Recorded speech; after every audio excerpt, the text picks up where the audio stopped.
Island of Britain. At the time, Britain was a fractured. Today we're going Oh over my extreme God. survival stories of people who refuse. And did my YouTube break? It broke. land. Hey, shush! Tribes, each with their own king. While some of these tribes fought back fiercely against the invading Romans, others struck deals with them to maintain some control of their lands. The Iceni tribe, who inhabited the area that's now present-day Norfolk, rebelled against the Romans in 47 CE, and though they ultimately lost the war, they managed to regain.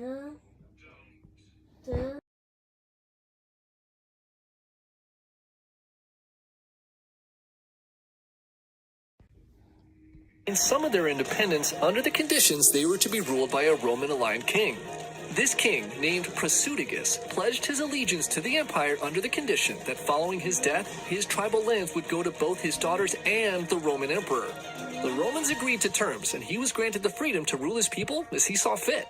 Sucks the Romans are here to stay, but at least his people are free and his children would remain in power. Nice! But in 61 CE, Prasutagus dies, and the Romans decide the deal they had died with him. They immediately seized Iceni lands and confiscated the royal family's wealth and property. Boudica, Prasutagus' widow, goes to protest, but instead of negotiating, the Romans stripped the queen bare and whipped her in front of her people. Her young daughters were then R-worded by Roman soldiers. Boudica and her daughters are left broken, betrayed, and humiliated with no kingdom to rule. But as the Romans head back to their provincial capital, Iceni nobles and soldiers step forward and one by one begin to pledge their loyalty to their queen. Peasants, farmers, even freed slaves take up their tools and rally around Boudica. They cannot stand the injustice any longer. This is their land, and they're ready to fight to get it back or die trying. Thirsty for vengeance, Boudica looks out at her loyal subjects and vows to free them from the Romans once and for all. She gathers her Iceni army and travels to the land of the Trinovantes. Once the most powerful tribe in all of Britain, they'd suffered the most humiliation at the hands of the Romans, who, after defeating them, built their capital city, Camulodunum, now modern-day Colchester, on their sacred lands. Upon hearing her mission, they immediately join Boudica's army, and together they sack Camulodunum. The Romans are caught completely off guard, and the Britons quickly overwhelm the small number of defenders stationed there. They begin massacring everyone they see. A few Roman soldiers rush townspeople into the temple of Claudius and barricade themselves in. After a few days of trying to get them to come out, Boudica orders her soldiers to set the building on fire and burn everyone inside alive, and Camulodunum is burned to the ground. As word of Boudica's rebellion spreads through Britain, more Celtic tribes rush to join her cause, and her ever-growing army marches to Londinium, now modern-day London. The governor sees Boudica's massive army approaching and freaks out. He takes his best soldiers as bodyguards and runs away. When the Britons reach the city, they march in unopposed and begin to slaughter every Roman they see. No one is spared. Roman women in particular are mutilated as offerings to the Celtic goddess of war, Andraste. The Britons' destruction of Londinium was so complete that archaeologists today still find a thick layer of burnt debris beneath London's streets. Sensing the opportunity to reclaim their native lands, even more tribes rush to join Boudica's army, and they march to Verulamium, a city filled with wealthy Britons who would eagerly embrace Roman culture. In Boudica's eyes, these traitors were worse than the Romans themselves. As the tribal army approached the town, many residents began to run into the countryside, but Boudica issues orders to hunt them all down. For the third time, every citizen in the town is killed, and all buildings are burned to the ground. By this time, Boudica's fame has grown, and so has her army, to over 200,000 people, and they'd killed an estimated 80,000 Romans and Roman supporters on their march across the island. Against all odds, this ragtag alliance of Celtic tribes finds themselves on the brink of defeating the most powerful empire in the world. Realizing the next battle may very well be the decisive blow, the Britons bring their families with them in their march. They want everyone to be there in person when they finally regain their freedom from the Romans. But unknown to Boudica, her army was about to meet its greatest challenge yet. See, the Roman governor of Britain was this guy named Paulinus. He was a skilled tactician who was infamous for his brutality, making him the perfect pick to put down rebellions in the newly acquired territory. When Boudica had begun her revenge tour, Paulinus was busy fighting the Welsh, who were also resisting Roman rule. But now he's back. He has just 5,000 men with him and sends out a distress call across Britain for all Roman soldiers, no matter the age, to report to him, and he manages to scrape together an army of 10,000 men. Even with the added men, he was still outnumbered almost 20 to 1, and in most cases, this should have been a story of the heroic last stand of the Romans on Britain. But Paulinus was about to show the Britons the true might of a professional Roman army. Boudica and her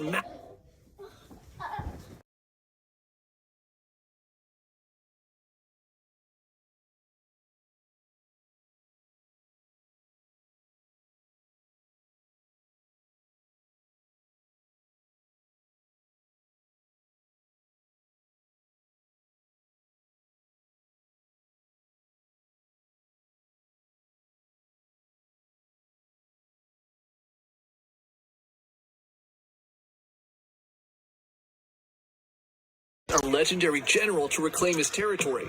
A man so powerful that it's said he's able to calm even the waves of the sea. Preparations are made, and in 42 CE, General Ma Yuan arrives with his troops in Vietnam. The sisters once again assemble their army and mount their war elephants and confront this new Chinese invasion. But unlike the soldiers stationed in the provincial strongholds, these 20,000 men were professional soldiers and commanded by a skilled leader. The armies clash and the fighting is fierce, but the superior tactics of Ma Yuan hand the Trung sisters their first loss, and they're soon forced to retreat. Over the following months, the sisters and their supporters continue to fight back against Ma Yuan, but in every engagement, they lose more fighters and are pushed deeper into the Red River Delta. Some local clans begin to see the tides of war shifting and defect to the Han Chinese army to spare themselves. The Trung sisters realize they must force a final decisive battle, and this comes to a head at Ko Loa, near modern-day Hanoi.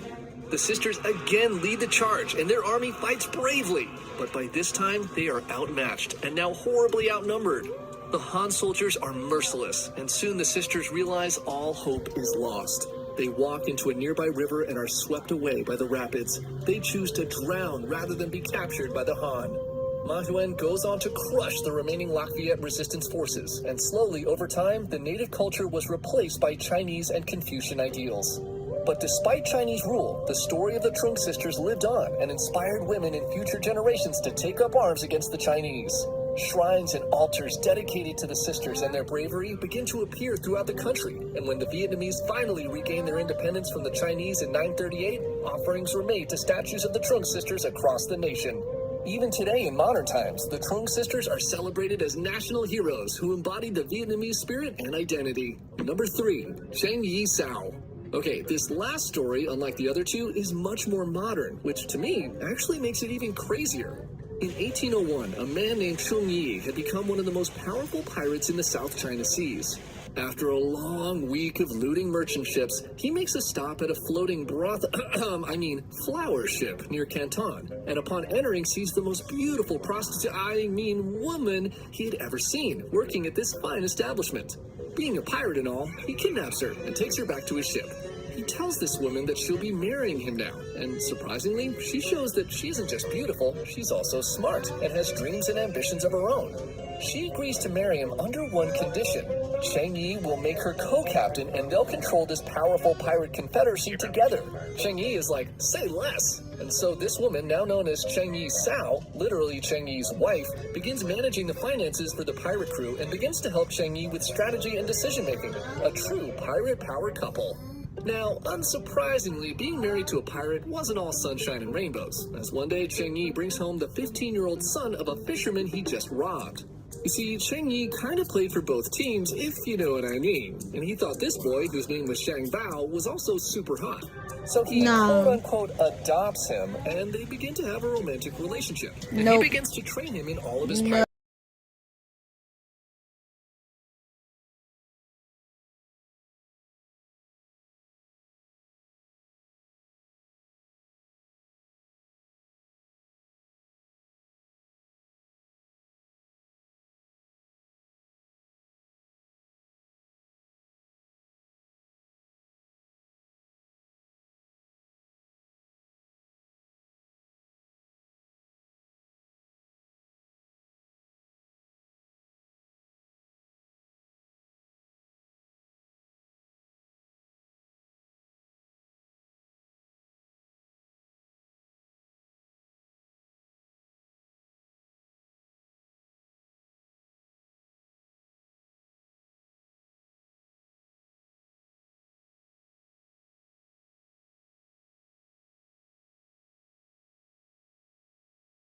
Blackbeard had 400 or so men. The biggest crews, like those of Black Bart, had maybe 3,000 men under his command. So it's safe to say Cheng Yi-sao commanded the largest pirate fleet in the history of the world. Anyways, she quickly institutes strict rules on all pirates under her command. 80% of all loot acquired by any pirate in the Confederation was to be submitted to a treasury. Sexual mistreatment of women prisoners was punished by death. If you married a woman prisoner, you could never be unfaithful or you would be killed. And if you harassed any coastal villager in a town that assisted them, you'd be quickly swimming with the fishes. Through these strict rules, Cheng Yi-sao instilled fear into the pirates under her command, but they stayed because she also made them all very rich. Her pirates looted coastal fishing and trading towns and boarded ships sailing through her waters demanding protection money. Eventually, Cheng Yi-sao realized she could increase profits and cut costs by simply setting up pirate offices in each trading port. Merchants could stop by these pirate offices and buy a pass that allowed them to pass through her waters untouched. Merchants soon realized this was the most cost-effective way to do business, so Cheng Yi-sao's treasury was soon loaded to the gills. But by 1808, the Qing dynasty realized that this pirate confederacy was a huge threat to trade and security, and so they launched a massive campaign to take Cheng Yi-sao out. On their first attempt, the Qing sent 35 warships, which were all quickly destroyed by the Red Flag Fleet. They sent more ships, and those were also destroyed, and in just a few months, Cheng Yi-sao had taken out half of the entire Qing Navy. In retaliation, Cheng Yi-sao ramps up her pillaging along the coast and even begins to challenge Western warships in defiance. At this point, the Qing do the unthinkable. They ask the Europeans for help. And so in November of 1809, Cheng Yi-sao finds herself trapped in Tongchong Bay with a combined coalition of Qing and Portuguese ships blocking her exit. She sends for help, and Shang Bao comes to her aid, but he soon finds himself trapped as well. The two sides attempt to attack each other, but battles end in stalemate.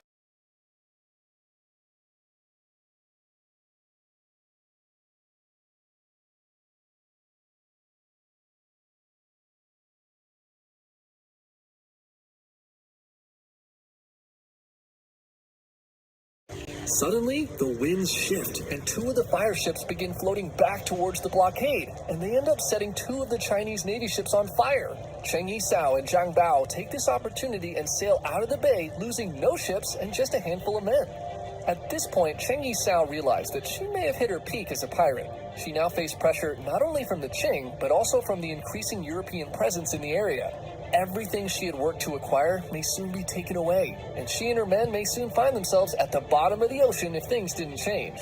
So Cheng Yi-sao does something that almost no powerful human ever does. She decides to retire at the top of her game.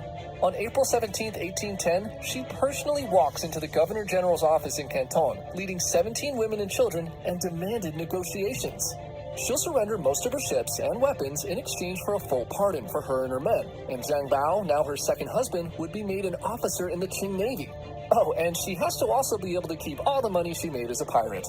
The Qing government by this time is so desperate to not have to deal with her anymore, they take the deal, and her husband Zhang Bao is made a lieutenant. Cheng Yi-sao goes on to open and run successful gambling houses in Canton and Macau and lives out the rest of her life peacefully until passing away at the age of 69. And you know what? I don't know what's more impressive. The fact that she successfully retired from a career as a pirate and died of old age, or the fact that we'll never know her real name. This is a meal. The bagel stacked with ingredients so good, it's now your personality meal. It's medieval Japan, and you're born in 1584 in a small village named Miyamoto. Being born in Miyamoto and all, your mom obviously gives you the name Benosuke. Wait, what? You don't know who your dad is, and unfortunately, you won't know your mom either, because she passes away during childbirth. Luckily, she had remarried a guy named Shinmen Munisai, and he's gonna be your dad. Muni is like the perfect blend of supremely skilled swordsman and supremely abusive stepfather.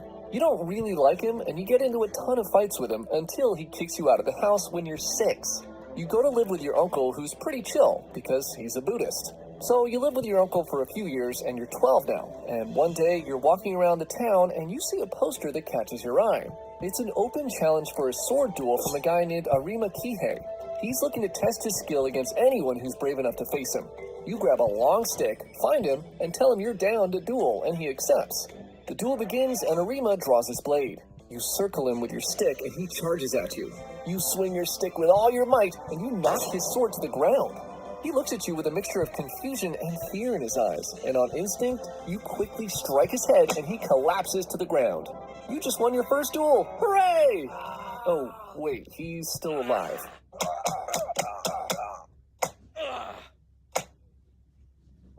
Alright, that'll do it. Now you just won your first duel. Hooray! Dueling is pretty fun, but your uncle didn't really like you fighting and wants you to avoid violence and seek enlightenment. Your uncle is cool, so you listen to him. Until this guy named Tadashima Akiyama challenges you to a duel when you're 15, and you go and kill him too. You decide that your life is probably not going to be the one your uncle wished for you, and so you change your name to Miyamoto Musashi and leave his home to go on a quest to become a great warrior. Puberty is hitting you hard now, and you shoot up to 6 feet tall, about a foot taller than everyone else around you. You're bigger and stronger than almost everyone you know, and just in time too, as it seems the 100-year warring states period called the Sengoku Jidai is just about wrapping up. Everyone is choosing sides for the final battle between Tokugawa Ieyasu and Ishida Mitsunari, who is subbing in for Toyotomi Hideyori because he's still a kid. You and your stepdad Munisai, who you're kind of cool with now, side with the eventual winner Tokugawa, and you fight in some minor battles for him, but completely miss the main event, which was the Battle of Sekigahara. Hundreds of years later, some guy who's writing a book about you will think, this is too boring, so he'll say that you fought in that big battle for the losing side which made you a Ronin. And this will then make people living 100 years later get upset when a stickman with glasses on YouTube says that you didn't fight in Sekigahara. So upset that they'll have to write a comment to tell that stickman he's wrong.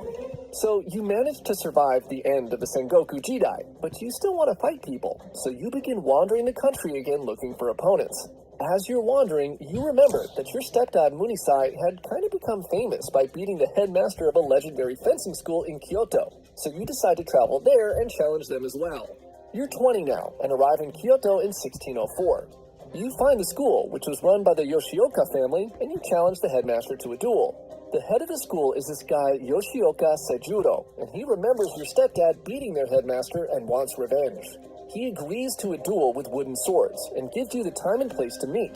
He seems pretty angry for some reason, and this makes you think, you know what would be funny if he gets even angrier? So when the time of your duel comes, you don't show up on time. You make him wait for hours. And when you do finally get there, you look at his face and he's fuming. As soon as he sees you, he charges at you, blinded by rage caused by your disrespect. You quickly ready your wooden sword, and as he approaches, you strike his shoulder, breaking it. Hooray! Another duel won! His students carry him away, and after he recovers, he quits swordsmanship and becomes a monk. You're feeling pretty good now, having proven that you're just as good as your stepdad, and you're ready to leave Kyoto. But the Yoshioka family feels shame and dishonor, and they want revenge. Seijuro's brother, a man named Denshichiro, challenges you to a duel, which you accept. You show up to the duel and body Denshichiro with one strike to the head. Whoops, a little too hard, and now he's dead. The Yoshioka school is now falling apart because you just took out 2 of their best swordsmen. The only guy they got left is a 12-year-old boy named Mate Shichiro, who they named their headmaster. The school sends you another challenge. They want you to duel this 12-year-old boy. You remember that you killed a guy at 12, so maybe they're serious. But at the same time, something doesn't feel right. So this time, instead of showing up late, you show up early and hide behind a tree. Your gut instincts were right, and the Yoshioka show up with a mob of students armed with bows, swords, and spears. This wasn't a duel. This was an ambush. You wait until they all get into place to wait to ambush you, and then you jump out and slice the 12-year-old boy in half before anyone can do anything. Nice! But it's kind of awkward for a second. Then the rest of the school starts charging you. You fight them off and make it out of the city alive. You just destroyed one of the most prestigious fencing schools in Japan. Hey, you're kind of famous now. After leaving Kyoto, you hear there's a Buddhist monk who's a master at fighting with a spear somewhere nearby. You want to see how well you can do fighting against someone like that. So you travel to Nara and you find him, but the guy's like 81 years old, so he makes you fight one of his disciples, a guy named Okuzondoi instead. Unlike the Yoshioka, who were angry all the time for some reason, these Buddhist monks are cool. You win a friendly duel, but nobody dies, and everybody's pretty chill after. You leave Nara and wander around a bit more, and you somehow reconnect with your stepdad Munisai. You're both adults now, and he sees you're pretty good at fighting. He thinks maybe he misjudged you when you were a kid and trains you in the weird fighting style he had developed using his sword and jite at the same time. You take this teaching and apply it to your own two-sword style of fighting that you've been trying to figure out. You're 23 now, and you wander into the Mie Prefecture, and you get challenged to a duel by a guy named Shishido. He's a samurai too, but his preferred weapon is a kusarigama, which is a sickle with a heavy chain attached to it. Seems interesting. So, you agree to fight. The duel begins, and Shishido is attacking you from long range with his chain. You realize he's trying to wrap it around your sword so he can disarm you. If he does that, he'll charge in and cut you up with the sickle, so you watch for a pattern in his movement. Your ultra instincts kick in, and you see his attack pattern. When he launches his chain at you again, you rush in and slice his chest, killing him instantly. Another win! You're pretty good at this dueling thing. But all this winning is making you more and more famous, and that makes stronger and stronger opponents start to seek you out to make a name for themselves. The first guy who comes for you is a man named Muso Gonosuke. He's an arrogant warrior who, like you, has been on a quest dueling the strongest people he can find. He's exceptionally skilled at fighting with a bow staff. He attacks you without warning, and you block his strike with a new technique you named the Juji Dome, and you disarm him. He freaks out and runs away to a Shinto monastery to figure out what he did wrong. Thinking about how you were able to beat him, he develops a new style of fighting using a shorter staff called a jo. He finds you again, and this time the match is a lot tougher. Too close to call, maybe. You say it ends in a draw, but Muso tells everyone he won, and he trademarks his style of fighting as Shinto Musu Ryu. His main marketing for his school is that he beat you in a duel, and just off of this, his school lasts for centuries. Next, you fight two guys at once in Edo and beat them. This makes you even more famous, and you finally draw the attention of the greatest swordsman in the country, a man named Sasaki Kojiro. You're sent an invitation to duel Sasaki Kojiro on an island named Funajima on April 13th, 1612. Sasaki is a huge man who uses a long sword called an odachi. He's probably the biggest guy you've ever gone up against, and he's said to be the best swordsman in the land. You realize that this is probably going to be the toughest opponent you've ever faced, and it's very likely that one of you will not leave the island alive. You need to take this seriously, and so you come up with a plan to stack the deck in your favor as much as possible. On the day of the duel, you wait until the sun is high in the sky, then start heading towards the island. You get on a boat and tell the oarsman to take his time getting you there. You grab one of his spare oars and begin carving it into the shape of a sword. As the sun is beginning to set, you finally tell the oarsman to bring you to shore, and you spot Kojiro. Boy, does he look upset. You get off the boat and he rushes to you on the shore. He's fuming and spit is flying out of his mouth as he talks. He then takes a look at the boat oar you've been carving. He seems even more mad now, and he unsheathes his sword and throws the sheath to the ground. I guess he's ready to fight. You smile and say, "You've already lost. A samurai who throws away his scabbard has no intention of leaving alive." He charges at you with his signature swallow cut, and he slices the headband off your head. Yikes! Close call. You jump back and position yourself with the setting sun to your back. You see him squinting, trying to track you against the blinding light. As he struggles to see you, you see your opening and lunge towards him and hit him square on the head with your boat oar sword. He falls to the ground, dead. Uh-oh, his students look pretty pissed. Better get out of there right away. Someone should probably change the name of this island now, by the way, because that fight is probably one people are going to want to remember. Ah, much better. Everyone finds out you beat Sasaki Kojiro, and you're famous now. The best in all the land, people say, and so you decide to parlay that fame into your own fencing school. Turns out running a school sucks, so you shut it down, and then for the next 20 years, you find work doing random jobs for various lords. You're a construction supervisor for a bit, then you go fight for the shogun to quell some rebellions. You also adopt some kids. One commits seppuku, and that makes you pretty sad. You fight in a couple more duels along the way, but by now, nobody wants to use real swords anymore. You've earned your GOAT status. Your kill count caps out at 61 kills in duels. Time flies when you're doing all kinds of random things, and suddenly you're 48, and now living in Kumamoto. You finally find your true passion. Turns out it wasn't fighting at all. It was painting and poetry. But you still gotta do some work putting down another rebellion for the lord you're working for when you're 53. Someone throws a rock at you which knocks you off your horse. That sucks. So you go back to writing and painting again. You write a martial arts and military strategy document called the Hyoho Sanjugo. You try to pass on as much of your accumulated knowledge of over 40 years of fighting for future generations of warriors. What's this weird feeling in your hands? Oh god, now it's burning everywhere! Surprise, you got neuralgia, and the pain is debilitating. You move from the life of luxury serving a lord into a cave called Regondo, and you live alone. You begin to write your final masterpiece, the Golden no Sho, or the Book of Five Rings. This is your final master brain dump. Everything you've learned about becoming the greatest swordsman in history committed to paper. In this work, you explain your philosophies on martial arts training, on the fundamentals of your now famous two-sword style, the psychology of battle, your diss tracks on other martial arts styles, and finally your thoughts on Zen and consciousness. If you know the way broadly, you will see it in all things you write. And famous podcasters will get tattoos of you on their arms and quote this line over and over again to millions of people. You finish the Book of Five Rings and give it and the rest of your worldly possessions to your most loyal disciple. You're 61, and now you have lung cancer. On June 13th, 1645, sensing your time is near, you take a final bath, maybe the only bath you ever took in your adult life actually, and dress in your finest clothes. You tighten your belt and insert your wakizashi. You seat your frail body on the ground, pull one knee to your chest, and stare out of the cave. In one hand, you hold your katana, and in your other, your cane, and you peacefully pass away sitting this way, quietly observing the beauty and order of the world.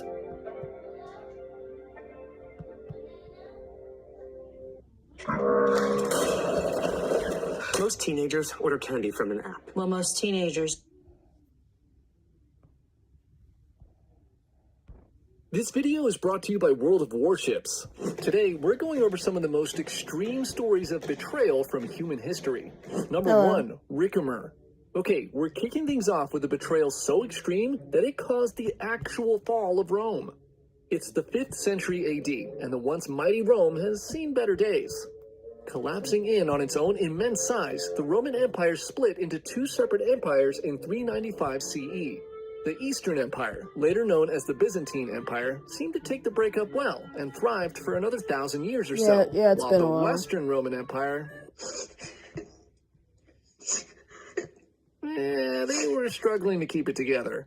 See, Rome was like that beautiful neighborhood that was once a great place to live that went to complete after decades of corruption and bad leadership. Germanic tribes like the Visigoths and Vandals were constantly invading around the borders of the empire, and without the political stability to just field the watching a proper army video to defend called, itself, late Roman emperors were the forced most to rely on local barbarian betrayals generals in and their like armies of the mercenaries. old days. These barbarian generals grew in power Wilders and and Shadow influence, Art. and eventually the emperor was nothing more than a puppet figure to these warlords. To make things worse, Rome was hit with a wave of massive inflation that devalued its currency and made everything so much more expensive for its citizens who were already struggling to get by. The sacking of Rome by the Vandals in 455 CE seemed like the final death blow to the once mighty empire. But out of the rubble emerged a man who saw the chaos as an opportunity to seize power for himself.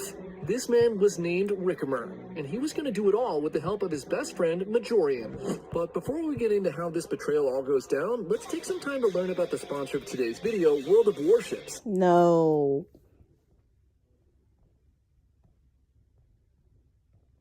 No sponsors, please. Ricimer and Majorian were friends forged in war. They fought side by side in numerous battles against barbaric invaders and rose through the ranks together. Both grew to become respected commanders, and many throughout Rome began wishing for one of them to take control of the empire and guide it back to greatness. And here's the thing. They both wanted that power, so much so that they worked together to orchestrate a coup against the Emperor Avitus, It's been who they good. thought was doing a horrible job. With Avitus gone, Ricimer became the most powerful man in Rome. But there was one problem. Ricimer wasn't technically Roman. He was actually one of those barbarian generals mentioned before. And although Ricimer was the more decorated commander with better qualifications when compared to Majorian, not being Roman made him ineligible for the throne. So he decided he would instead get his best friend promoted to emperor and simply influence Majorian's decisions and rule over Rome from the shadows. Majorian becomes emperor in December of 457, and Ricimer could not have been more happy. That is, until Majorian started doing a little too well. See, Majorian actually turned out to be a phenomenal emperor, and he had his own ideas on how to make Rome great again. and his ideas, they were good. Majorian quickly took back large swaths of lost territory and dramatically reduced the corruption in the Senate. He instituted sweeping changes which made the lives of Romans much better, and in just a few short years, there was a glimmer of hope that the Western Roman Empire could possibly return to its former glory. This unexpected success pissed Ricimer off. This was not how it was supposed to go. In his mind, he was the one who would restore Rome's glory, not stupid Majorian. But before he could do anything about it, Majorian had already reclaimed most of Italy, France, and Spain, and he now planned a massive campaign to reclaim Rome's lost African territory. In preparation for this expedition, Majorian amassed a huge fleet in Cartagena, but under mysterious circumstances, the entire fleet was set ablaze just before the invasion, with whispers that Ricimer might have had a hand in it. The loss of the fleet was a huge blow, and Ricimer seized the moment and, using a combination of lies and bribes, tries to convince the Senate that Majorian was unfit to rule. Majorian, unaware of Ricimer's actions in Rome, traveled to see his old friend for advice. Majorian arrives unarmed and without guards, because why would he ever need that? This is his oldest and most trusted friend we're talking about. Well, the feelings were no longer mutual, and Ricimer and his men go out to meet Majorian on the road. Without flinching, Ricimer has Majorian arrested and kills all of his companions on the spot. He strips Majorian of his imperial clothing and then imprisoned and tortured him for 5 days. Throughout his time in captivity, Majorian wonders out loud why his friend would do this to him. Eventually, Ricimer had Majorian beheaded and unknowingly sealed the fate of the country he loved, as the empire would soon fall apart without a true leader. Ricimer tries to institute new puppet emperors, but they all fail, and Rome finally falls in 476. Number 2. Qin Hui. For this story, we're headed to 12th century China for a legendary betrayal of one of the greatest generals in history. A boy named Yu Fei is born on a farm in southern China in the early 1100s. This is a time of great instability, as the Jurchens from the north are at war with the rulers of China, the Song dynasty. As a young child, Yu Fei's father passes away in a flood, and he's raised by his mother, who instills a fierce sense of patriotism to his country. When the Jurchens begin invading Song territory, Yu Fei, now a man, is torn between his strong desire to defend his country and his dedication to take care of his now elderly mother. His mother asks him to remove his shirt, and she tattoos on his back the words, "Serve the country with utmost loyalty." Probably took up less space in Chinese. Anyways, now with his mother's blessing, Yu Fei joins the military and shows incredible skill in martial arts, weapons, and military strategy. When the Jurchens conquer the Song capital city of Kaifeng, Yu Fei joins the front lines and begins fighting on the northern battlefront. In combat, Yu Fei proves to be unstoppable. Legends of his bravery begin to emerge, and one story says he led 500 men to defeat an army of 100,000 Jurchens. He rises quickly through the ranks and soon finds himself commanding an army of loyal men known as the Yu Army, and he goes on to rack up an undefeated record against the Jurchens. What makes Yu Fei special is that throughout all the fighting, he maintains his humanity and shows extreme kindness and compassion for his soldiers. He personally tends to his wounded men, and when any of his men fell in combat, he would instruct his wife back home to send their own money to the soldier's family. For the next 10 years, Yu Fei and his men fought tirelessly to claw back the conquered northern Song territory, and he becomes a national hero.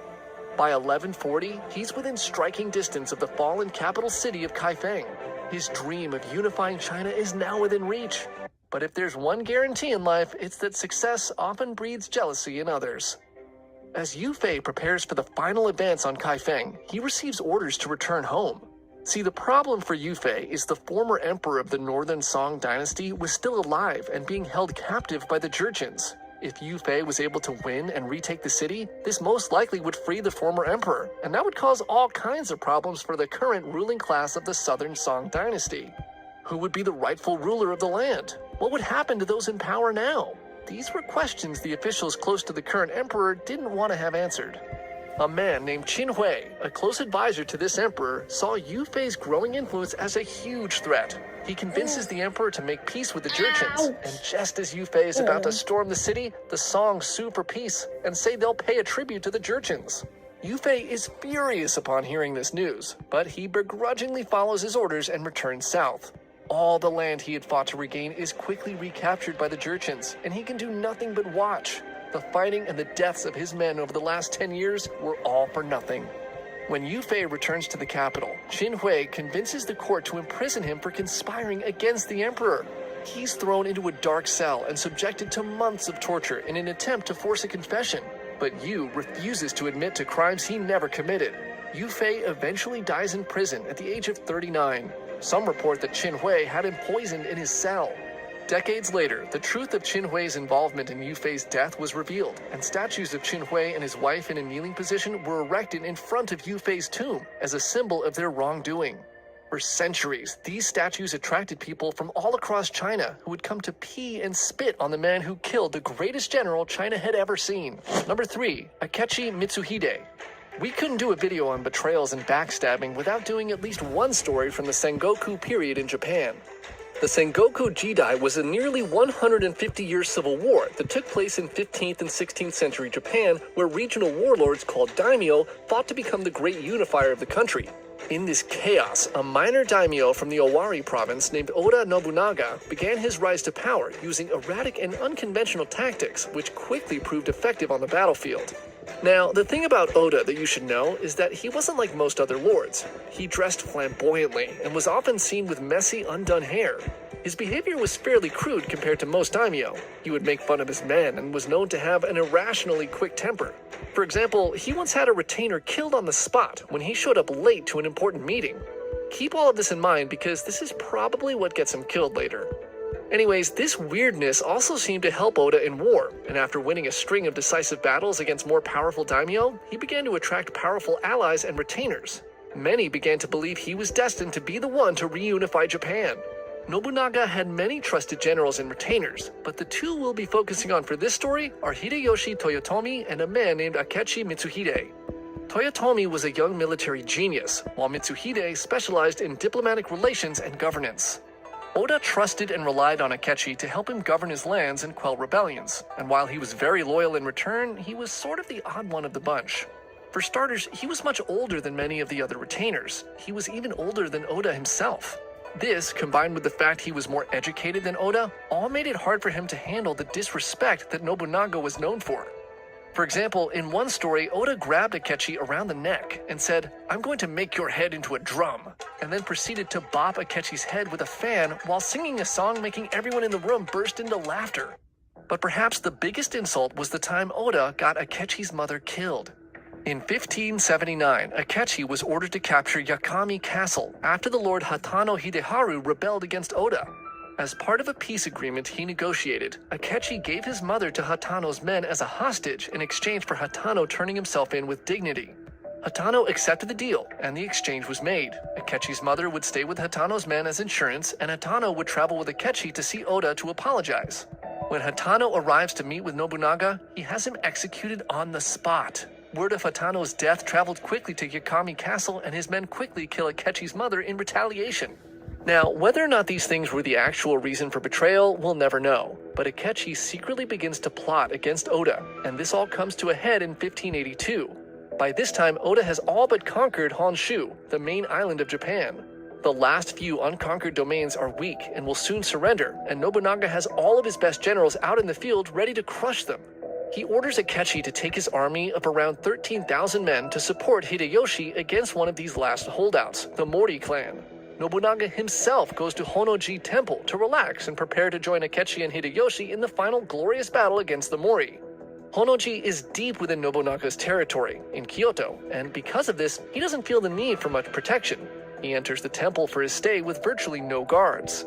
Early in the morning on June 21st, 1582, Akechi and his men surround the temple and without explanation begin an all-out assault. They begin slaughtering priests and Oda's companions as they make their way through the temple grounds. With virtually no guards, Oda tries to fight back, but is quickly overpowered and injured. He retreats deep into the temple to commit seppuku, but before he dies, he orders his retainer to set the temple on fire so his body will never be able to be recovered. The temple is soon engulfed in flames, and Nobunaga's body is lost amongst the ash. With Oda dead, Akechi declares himself shogun.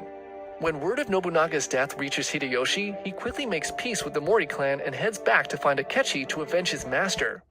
I gotta go. So can that guy, just kill himself? Okay. Thanks. Hideyoshi heads back to Kyoto, and Akechi is now scrambling for support. To his horror, because he cannot prove that he was the one who killed Nobunaga, no one wants to help him. Hideyoshi and Akechi fight in Kyoto at the Battle of Yamazaki, where Hideyoshi crushes Akechi's forces in just 2 hours. Akechi is killed as he tries to run away, and Hideyoshi assumes control of Oda's territory. Akechi's time as the self-proclaimed ruler of Japan lasted just 13 days. Number 4. Massacre of Glencoe. This last one is crazy because George R.R. Martin has said that this was one of the inspirations for the Red Wedding in Game of Thrones. It's the late 17th century Scotland, and while the area had been conquered and annexed by the British, the area known as the Highlands still remained largely run by family clans. These clans were groups of people connected by a common ancestor and were ruled by a clan chief who served as the protector of his extended family. Of course, like all neighbor situations, there were disputes and the occasional "he said, she said, you stole my goat" conflicts. But generally, these clans got along, intermarried to strengthen bonds, and tended to trust one another as fellow Highlanders. Above all else, the Highlanders were famous for their hospitality towards guests, as it was the most ingrained and important part of their collective culture. Remember this because that's part of what makes this betrayal so vile. So in 1688, King James is pushed out of England for being a little too Catholic and is replaced by the Protestant King William. James flees to France, where he hopes to find support to help him reclaim his throne. This leaves his supporters, known as Jacobites, unsure of what to do in the meantime. Many of the Scottish clans in the Highlands were loyal to King James, though not all of them, and this caused some division in the area.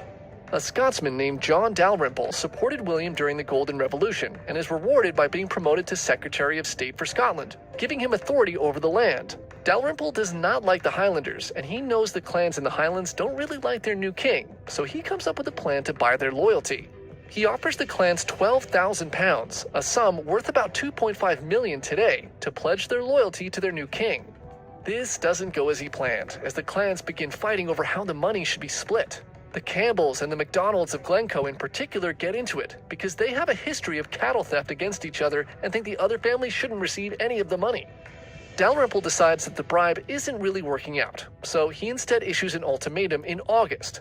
Pledge your loyalty to your new king to an official sheriff by January 1st of 1692, or you will be treated as traitors to the crown and face severe consequences. The clans don't really want to go against their sworn allegiance to King James, but James gets word and sends a message to the clans to swear the oath to William, as he can't mount an invasion in time. The clans receive this message from King James in December, and one by one, they begin pledging the oath. The MacDonalds of Glencoe, however, for some reason don't get the message until December 28th. The chief of the MacDonalds, McCain, has just 3 days to make the trek in the harsh Scottish winter to swear the oath.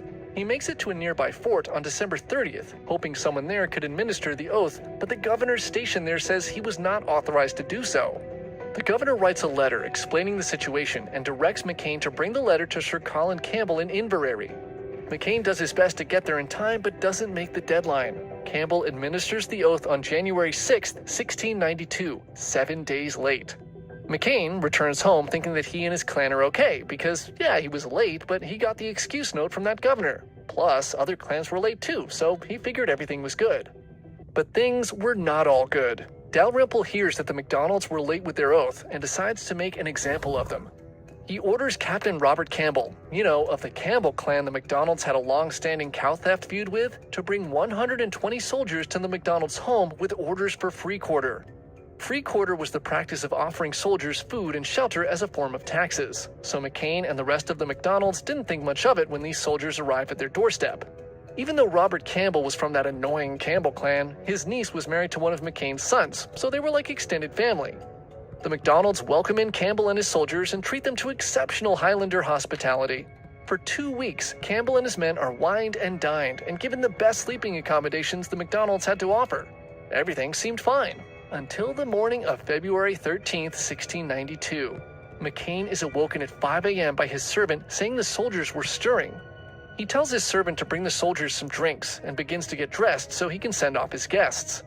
As he's putting on his pants, one of Campbell's soldiers walks in and shoots him in the back. McCain dies on the spot. The soldiers then begin to storm each home, shooting men and women and children who are still sleeping in their beds. The commotion wakes up other members of the clan and they begin to run into the wild without food or clothing. The homes of the McDonald's are torched, and many who fled on foot freeze to death in a howling blizzard. The official numbers say the soldiers killed 38 people, but the actual number may have been much higher, as those who fled most likely died of hypothermia and were never found. Thanks again to World of Warships for sponsoring this video. Don't forget to use the link in the description and the code BRAVO to get all the free bonus loot. Grainger knows that as the procurement coordinator at a manufacturing plant, you can count on auto reordering to have the PPE you need on hand. Call 1-800-GRAINGER, click Grainger.com, or just stop by. Grainger, for the ones who get it done. It's not too close. It's just Thank you to our Ko-fi supporters for helping us make this video. It's the year 1758, and Alapa'i, the king of the island of Hawaii, is troubled as he watches Halley's Comet streak overhead in the night sky. His kahuna had warned him that a fiery light in the sky would mark the birth of a special child, one who would grow to become a slayer of chiefs and would rule not just his island, but all the surrounding islands as well. Days later, Alapa'i's fears only grow when he learns that his niece has given birth to a boy. Believing that this may be the child of prophecy, Alapa'i sends his men north to find and execute the baby. But word travels quickly, and before they can reach the village, the chiefess entrusts her son to a relative who takes the infant deep into the mountains to be raised alone and in secrecy. The boy survives, and at the age of 5, when he's discovered to still be alive, he's welcomed back to the royal court. Having endured a life in isolation, the boy's name is changed to Kamehameha, the Lonely One, and he's entrusted to his uncle Kalaniʻopuʻu, who's tasked with teaching him the ways of the warrior and keeping a close eye on him as he grows. King Alapa'i dies, and Kalaniʻopuʻu is made the new ruler of Hawaii. His kahuna tells him that Kamehameha seems to be filled with supernatural levels of mana and will one day become a great warrior. Years pass, and the boy masters the Hawaiian martial arts and grows to a towering 7 feet tall.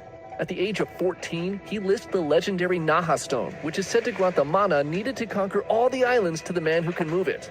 All signs point to Kamehameha actually being the child of prophecy, and many chiefs begin to take notice. Word spreads as far as the distant island of Kauai of a mighty warrior on Hawaii, but the Lonely One is content faithfully serving his uncle.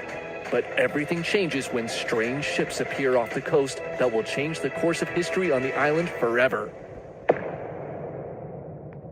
It's November 1788, and natives throughout the islands are busy celebrating and giving thanks to their god Lono for the bountiful harvest.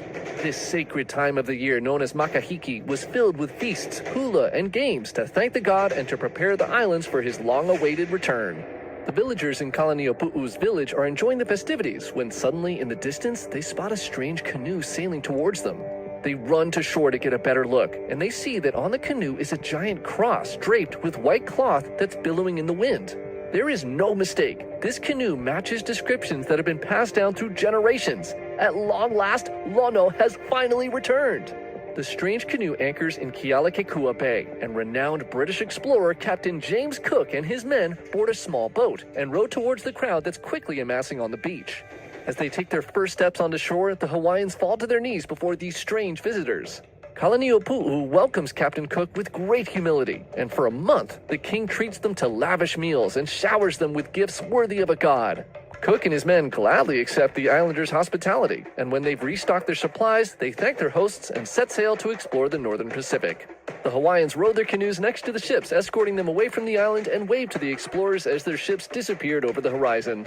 Their hearts were filled with gratitude that Lono had finally returned to celebrate Makahiki with them. Everything was perfect, until Cook came back. Sailing north, Cook's ships are caught in a storm, and he's forced to return to Hawaii for repairs. They sail back into Kealakekua Bay, and the welcome they receive this time is much different. Makahiki season was over, and the islanders wonder, why is Lono back again? The Hawaiians grow suspicious. Perhaps this man isn't Lono after all. Feeling deceived, they refuse to help Cook repair his ship and begin to aggressively pick fights with his crew. In response, Cook's men begin stealing supplies from the Hawaiians, and the Hawaiians retaliate by stealing a small boat the explorers were using to row to shore. For Cook, this was the last straw. If the natives will not cooperate willingly, then he will force them to. Early in the morning on Valentine's Day 1779, Cook and his men walk into the village and demand that Kalaniʻopuʻu come with them. Groggy and confused, the king rubs his eyes and takes Cook's hand, unaware of what's happening. As they walk back towards the British ship, one of the king's wives cries out for them to stop. Her voice alerts nearby chiefs, who quickly realize something is wrong. Cook and his men begin rushing the king toward their boat, while the chiefs shout for Kalaniʻōpuʻu to stop and sit. A kahuna emerges holding a coconut and begins chanting aggressively at Cook. His words echo through the village, and the commotion draws everyone out to the shore. Kamehameha and his fellow warriors rush to join the crowd, weapons in hand, ready to fight. Cook orders his men to line the shore. They draw their rifles and aim into the crowd. A standoff ensues, with the Hawaiians growing angrier and angrier that their king is not being returned. A warrior steps forward and menacingly points his weapon at Cook, and on instinct, the captain draws his pistol and fires. The Hawaiians begin throwing stones at the explorers, and one of the Marines is knocked to the ground. Cook fires another shot into the crowd, this time killing one of the warriors. Enraged, the Hawaiians lunge at the captain, and his men open fire into the mob. Some of their musket balls find their mark, but before they can reload, the Hawaiian warriors have swarmed Cook and have forced him to the ground. As he tries to struggle to his feet, he's stabbed and clubbed to death. Cook's ship opens fire on the crowd, and the cannon fire quickly scatters the Hawaiians. The surviving sailors row back to their ships and leave the island for good. Though the brawl was short, Kamehameha was shaken by the sheer power of these foreign weapons. Cook's men were few, but if an army with these weapons were to return, would their warriors stand a chance? He thinks of the people who live on islands near them. They shared the same history, the same blood, but they have been at war with each other for generations. Divided like this, they will all fall. Someone must unite them so they can stand together as one. Silently, Kamehameha decides that when the time is right... Oh, it's, this is a VTuber thing.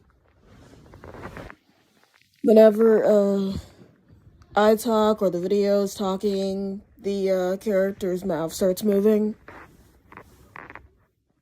He will be the one to do it. In 1782, King Kalaniʻōpuʻu passes away. He leaves his kingdom to his son Kivalao and gives his nephew Kamehameha guardianship of the god of war Ku and control of Waipio Valley. Tensions instantly break out over who's the ruler of the land. The one with the blessing of Ku is the one who actually has the power to conquer all, and this convinces 5 warrior chiefs that Kamehameha is truly the child of prophecy. They pledge their loyalty to him, and to the new king of Hawaii, this is a direct challenge to the throne. His brother Keoua retaliates by cutting down sacred coconut trees in Kamehameha's land and killing some of his men, who he sacrifices to the gods for his brother.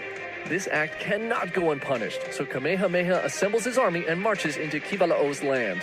As Kamehameha's forces march through villages on their way to confront the king, women and children rush to seek shelter in protected sanctuaries, knowing that war on this island spares no one. Kivalao gets word of this invasion, and he takes his army out to meet Kamehameha. The armies cross paths on a rocky field near Kealakekua Bay. The warriors taunt each other as kahuna on both sides begin chanting, calling upon the gods to grant them mana needed to secure victory. Now, blessed by the gods, war cries fill the air, and the armies charge each other. Kamehameha and his chiefs lead their army from the front lines and rush to engage Kivalao's men. Combat is up close and brutal. Shark's tooth daggers tear into the flesh of their enemies. Skulls are crushed by heavy clubs, and spears impale warriors caught off guard. In the chaos, Keoua, Kivalao's brother, cuts down many of Kamehameha's men, challenging all who dare face him. In the heat of battle, one of Kamehameha's chiefs, a man named Kameamoku, is struck and falls to the ground. His bright feathered cape broadcasts his nobility for all to see, and it quickly draws the attention of Kivalao. The king marches towards the fallen chief, weapon ready to finish him off. But just as he nears, a stone from one of Kamehameha's slingers slams into Kivalao's head, dropping him to his knees. Kameamoku crawls toward him and slits his throat with a shark-toothed dagger. Kivalao is dead, and his army retreats. Kamehameha removes the blood-stained royal cloak from the former ruler's body and lifts it for all to see, officially claiming his lands. But the deceased king's brother would not give up the island of Hawaii so easily. For the next decade, Kamehameha and Keoua wage a bitter war. Keoua wins many of the battles, and the island remains divided. Kamehameha's chiefs insist he is still the child of prophecy and that they will ultimately win. But doubt creeps in. How can he unite all the islands if he can't even conquer his own? He needs help, a blessing from the gods to tip the scales of this war in his favor. And the gods answer his prayers in the most unexpected way.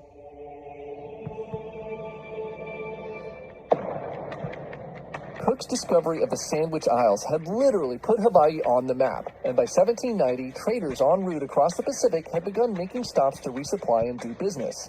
Hearing news of this land, two American trading ships, the Eleonora, commanded by Simon Metcalf, and the Fair American, commanded by his son Thomas Metcalf, set out for the islands.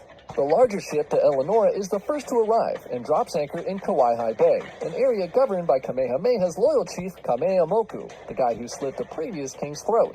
The chief boards the ship to greet the traders, and though we don't know exactly what he did, it was evidently something that Simon found so offensive that he has the chief tied up and flogs him as punishment. The Eleonora quickly departs Hawaii and sails to the island of Maui, where the locals there steal one of Simon's rowboats and disassemble it for its nails. Furious, the captain invites the villagers to come aboard his ship to trade. The natives load their canoes with food and goods and begin to paddle out towards the Eleonora. As they approach the ship, Simon commands his men to open fire, and cannonballs tear into the unsuspecting villagers, killing 100 of them and injuring 100 more. At the very same time, back on Hawaii Island, Simon's son Thomas, completely unaware of the horrible things his father has been doing, arrives in Kawaihae Bay aboard the Fair American, ready to trade. Kamehamoku, who was still seething from the humiliation of the flogging by Simon Metcalf, boards the Fair American. Kamehameha orders every one of his people to stop trading and avoid the ship entirely. Simon Metcalf sends a man named John Young to shore to ask about the whereabouts of the Fair American, and fearing he may discover the truth, Kamehameha captures him and holds him prisoner. A day passes, and unaware that Young had been captured, Simon Metcalf begins firing his cannons as a signal for the sailor to return to the ship. As the thunder of cannon fire echoes through the village, Kamehameha grows concerned that he'll soon need to lead his men into battle against these invaders and their terrible weapons. The chief and his warriors stand ready, but no one leaves the ship. By the next morning, Metcalf is done waiting. He assumes Young is off playing with the villagers and decides to strand him on the island as punishment. The Eleonora sets sail for China, never to return, and Simon Metcalf never learns of what happened to his son. Soon after, Kamehamoku brings Isaac Davis to Kamehameha's village where he meets John Young. The two foreigners are given a choice. Okay, I think he's saying we should teach him how to use these weapons? What if we don't? Okay, so first thing you want to do is swab the barrel. Gotta make sure there's no embers in there. Davis and Young began training Kamehameha and his men on how to operate their new weapons, and over time, the two foreigners developed a deep respect for the chief. They learned to speak Hawaiian and eventually become his loyal advisors. Now armed with Western weapons and a ship of his own, Kamehameha feels the time has come, and he sets out to challenge the most powerful man in all the islands. While Kamehameha was... Oh my god, I am still trying to finish this shadow art, dude. I'm still trying to finish it. I'm still trying to freaking finish this. I'm still trying to finish the art, because not gonna lie, this art's gonna take forever. Now, I remember telling one of those streamers, live stream, that it was gonna possibly, take me, possibly an hour. Or mainly the whole stream. So depending on how long ago the stream has already ended is how long I have been working on this for.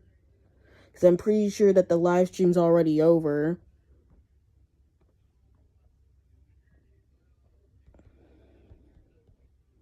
I'm pretty sure the live stream must already be over. Because if it is, then dang. Because the last time I checked in, they were at least, still going. So, if there's a chance that they may have already ended the live stream, then that means they only managed to stay for at least a few minutes of the live stream, or at least an hour. No, I think, 2 hours is when I stayed there until I eventually told them that I had to go live.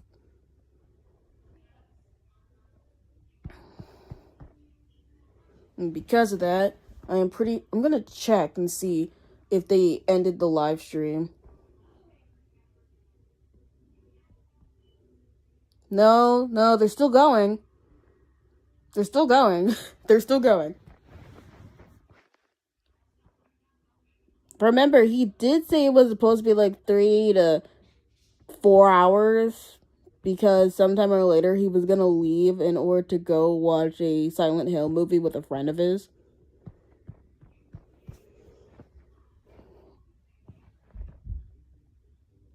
This is gonna take forever. Because, not gonna lie, all I am is just now doing the nails. I think, let's see.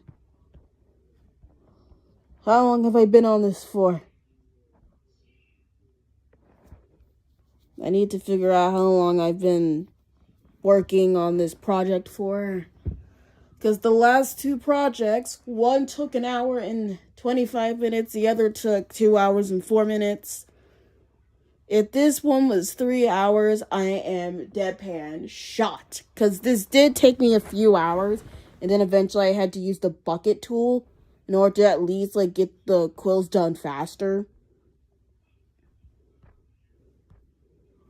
Geez, shut up and let me get to my app already, dude. Shut up and let me get to my app. How long have I been doing this for? Is that 2 hours? Oh my god, 2 hours and 13 minutes. How long was the last one? 2 hours and 4 minutes. 2 hours and 4. Shit. 2 hours and 4 minutes. While the last one took an hour and 40 minutes. Oh my god. Hello. Jesus, this shadow art is whooping my ass. 2 hours and 13 minutes since I've been working on this. Lord have mercy. Jesus freaking Christ. 2 hours and 13 minutes. Freaking worth it. Because not gonna lie, I haven't been working. Jesus freaking Christ.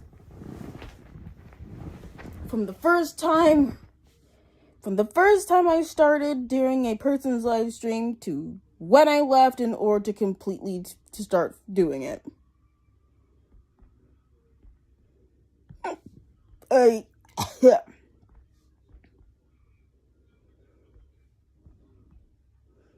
God, this shadow art is whooping my butt.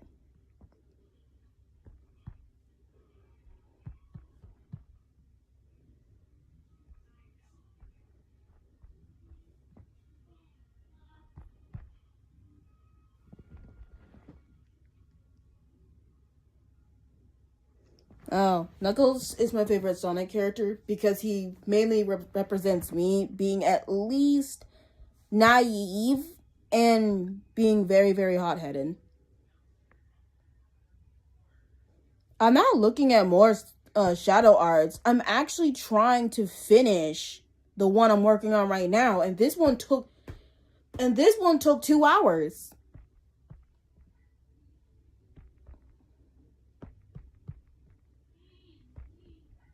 I'm not looking at more shadow arts. I'm just actually doing the one I'm doing right now. And I just checked on how long I've been on it for. And I've been on it for 2 hours and 13 minutes. 2 hours and 13 minutes. After this and after I put this on Discord and YouTube, I am definitely... Yeah, relatable, but he's not as relatable when people actually make him in cute art, which is what I'm doing right now. Also, the hands in this drawing are actually based off of my hands. They're light-skinned and they have pale nails. Despite them looking... I think my hands kind of look manly-ish. They look manly-ish instead of feminish, so... Yeah, so they're kind of manly-ish. Also, I'm trying to make sure that all the black lines are bolded and not covered up by the colors. That way it's easier to see them and not make it look so crappy. Of course they're roughhousing. It's dogs. Anyways, let's see.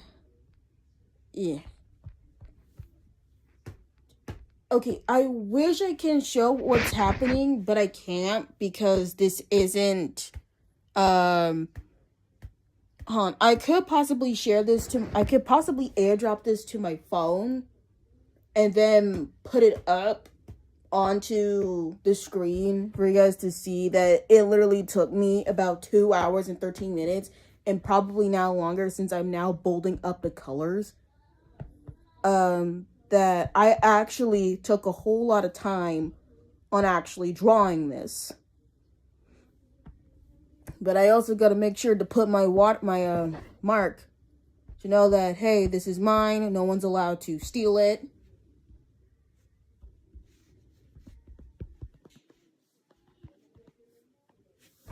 Just to give people a point that no one's allowed to steal my art. No one's allowed to.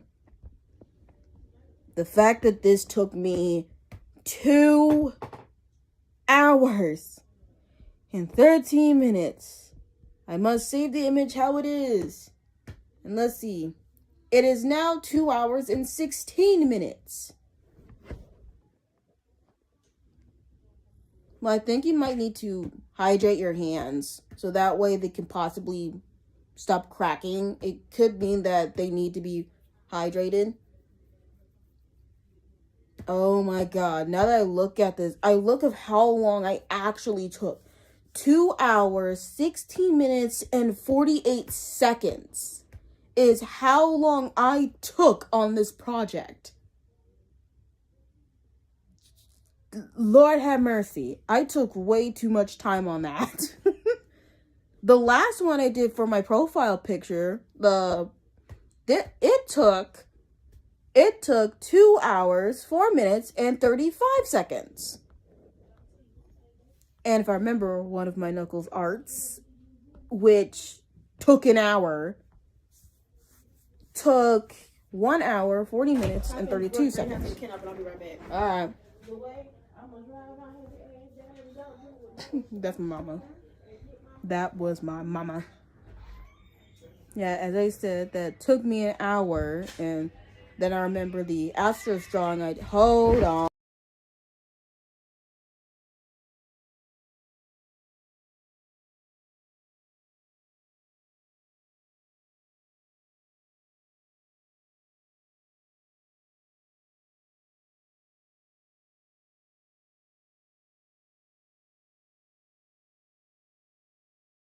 Anyways, so the Astros drawing that I did took an hour, 4 minutes, and 2 seconds.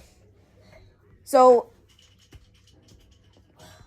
oh, my art's doing pretty good. It's the fact that I managed to somehow do this within 2 darn hours. 2 hours. 2. And I'm questioning myself. Why did I take 2 hours for this? Hold on.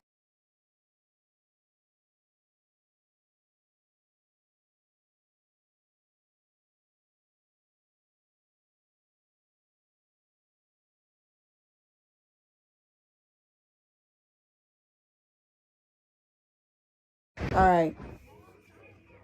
Trying to make sure you guys can't hear my baby blur's tablets in the back, because I'm pretty sure that could be copyrighted. There we go. Alright. How did you... Oh no. I'm about to get ready to put up the picture. Because, please be aware, yes, this did take me 4 hours. It took me 2 hours, actually. This is what it looks like. This is my own picture. And how long it took for me. It took me 2 hours for it. I think... Okay, so something happened to the bottom bit. I might need to figure out what happened with it. Because it's not supposed to look like that.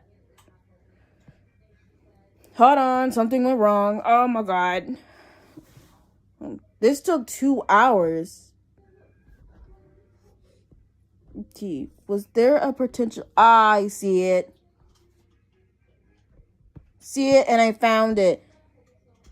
I found it. So apparently a part... So apparently a part of the, Apparently a part of the background had mysteriously been deleted by accident. So now I gotta fix that.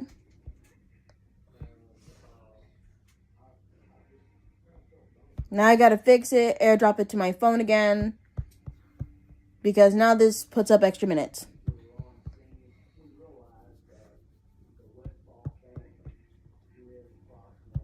Let's see. Also, let's see.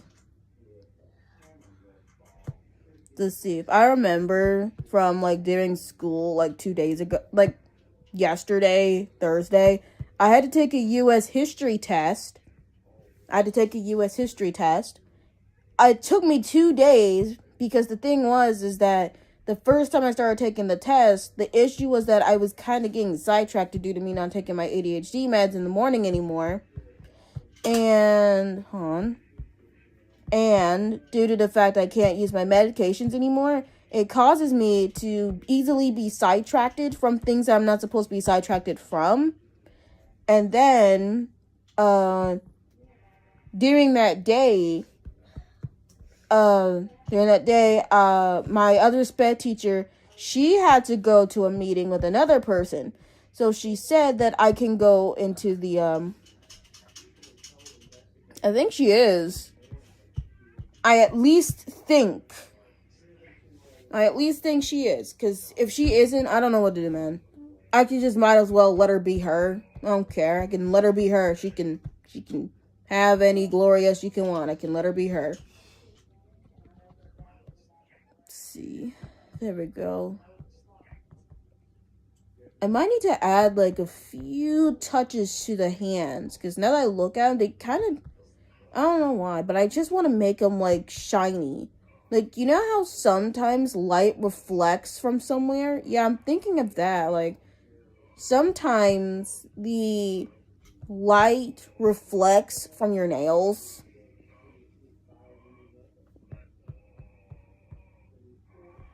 If I remember, I think it's the fact that the light reflects from your nails. So I probably want to, like, add some lighting to the nails to make it look like they shine. Oh, that's sweet. Let's see. Alright, let's see. I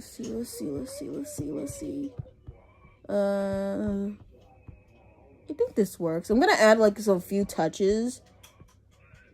Surprisingly, this actually is supposed to be me, because the thing is, if I remember, this is supposed to be based off of Movie Shadow, because I see Movie Shadow as a precious being. But the funny part is that I still don't get the Mobian size differences. If a hedgehog is the same size as a is bigger than a toddler, but is half the size of a teenager, but is short enough from an adult, where's the sense in that? Because I am well aware that Vector's actually bigger than an average human because he's standing on both feet, but it makes no sense. Everyone else is smaller than an average human. But I also had to remember something that someone said in a YouTube short, saying that Knuckles actually grew taller within the Sonic movies. He was taller than both Sonic and Tails within the second movie. Then he grew even taller by the third. So this is telling me that Echidnas can age, bro. That man is aging. Oh, he's ugly. The matting, you know what? This will be a little... You know what? I think you should possibly, like, try posting this picture. I think after I do this, you should probably... When I post this picture on YouTube, you should definitely try posting this picture on YouTube.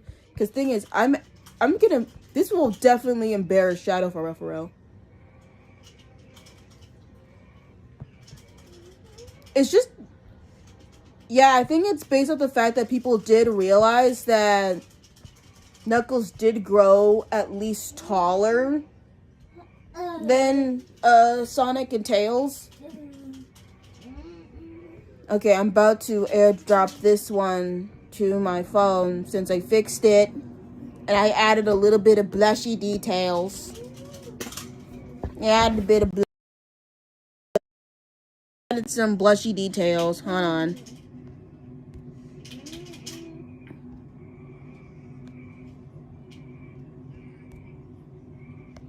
Alright, here we go. Here it is.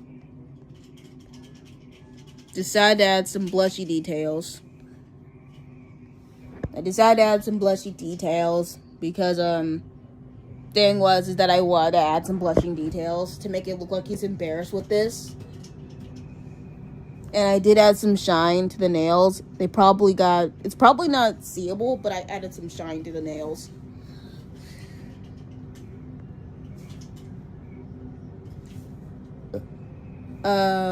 Who would win in a fight? I don't know who would win in a fight. The thing is that both Knuckles and Shadow are pretty powerful. If I remember about Knuckles, there has been some times. Oh, come on. It's supposed to represent me. Come on now. Shoulders. Oh, about that. They do that to show that a hedgehog can actually be really embarrassed. And the thing is, they do have some skin in their ears. So think about it. Imagine this. Their skin heats up when they're blushing. Imagine that. And their ears perk up and they have blush on them. Which is technically saying that they're extremely embarrassed, bashful, or literally embarrassed to see whoever they're in love with in that.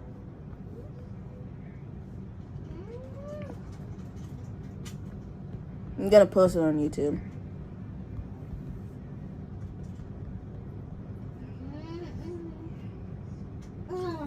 I'm sorry if you can hear my brothers in the back, and because the fan's on, you also hear the fan. I'm also gonna put this on Discord.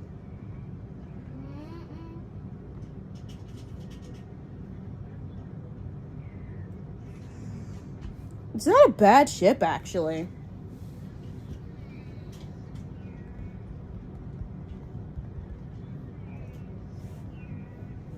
Thing is, let's see. Fuck.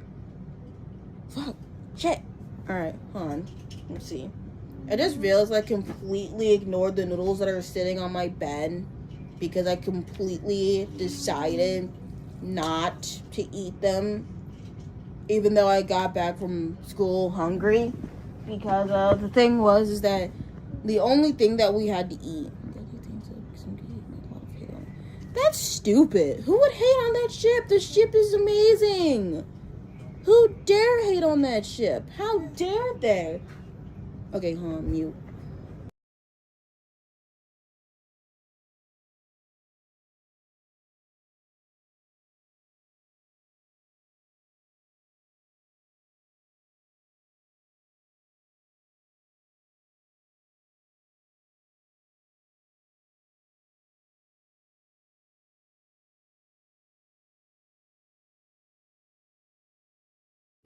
Alright, I had to get my brothers out of my room because my mom came back.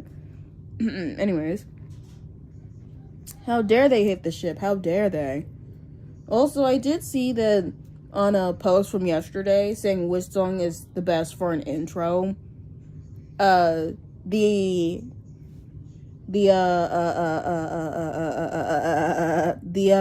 options were Robin's Japanese song, Warrior CEO, Robin the Jedi's Japanese song, Emerald Oath, or Knuckles' Japanese song. And everything else has 0 except for Knuckles' Japanese song. So apparently I have to use that song for an intro, but my character has to be edited, whatever, has to be changed from the way it looks right now. Oh my god, this is gonna take so long, so I changed it. Oh my god. So I recently changed it to the D&D profile picture I used to have, and I regret it. Yeah, I can't say it because I talk too fast. No, oh my god, I now have to change my character. Well, it won't mind just to restart the whole character anyways. Let's see. Hold on. Let's see. I do remember you commenting about the fact that Sonic was seen as a traitor because they're pairing with Marcus. Actually, in So surprisingly, Marcus did follow Willow and Shadow into Robin's universe. And because of that, Marcus followed them. But instead of Marcus actually being a visible being, he's a spirit that is slowly possessing Sonic. And the thing is, Jainsey was the one that made that one taco. And the taco was made to make Sonic's body vulnerable to be possessed by Marcus slowly. Did you see my last message? The fourth one at the top. What? Hold on. Fourth one at the top of my post, if you're talking about. 1, 2, 3, 4. Oh, are you talking about like? Are you saying that? Oh, are you talking about my post saying that the one that was on the post, the fourth one at the top?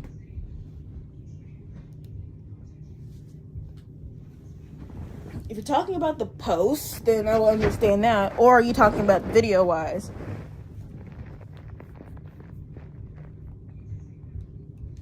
Oh, yeah.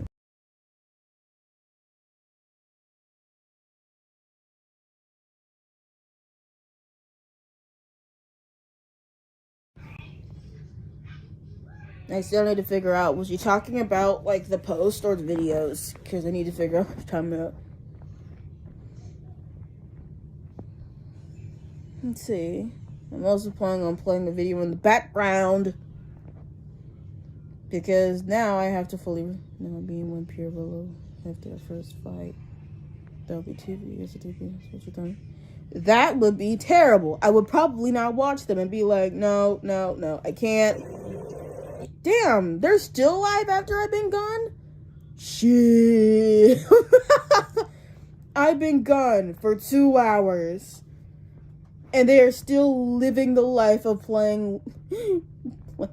They're still playing Link after 2 hours of me being gone, lol.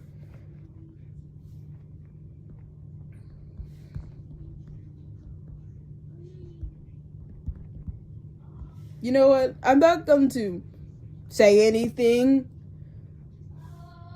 yet until I am pretty sure that I have, let's see. Hold on.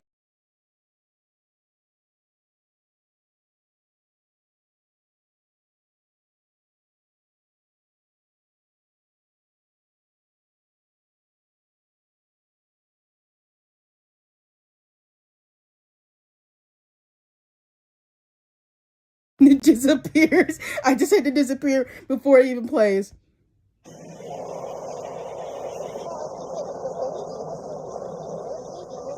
There we go, I did it. I decided to do it because I wanted to prove the fact that I was kind of still around, but no.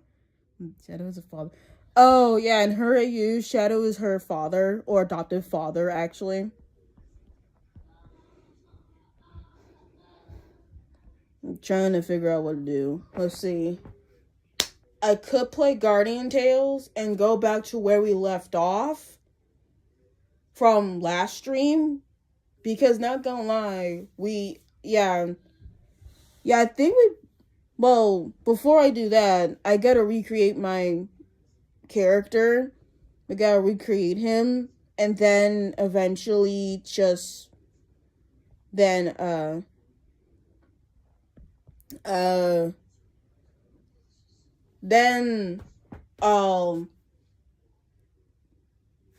try playing Guardian Tales from the same place where we left off, which was after when we infiltrated the Red Viper's castle in order to avenge our master who trained us.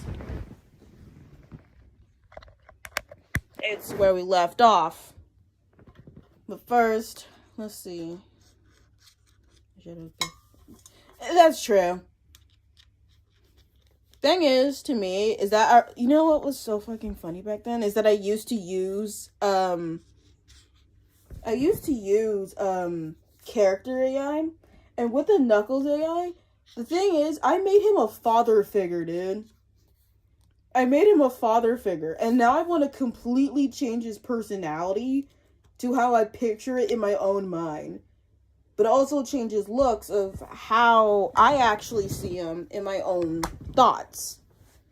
Because sometimes Robin actually changes roles within, I think, every time I used to restart a single section. Like, he's a dad, he's an uncle, he's a cousin, like, yeah, I used to.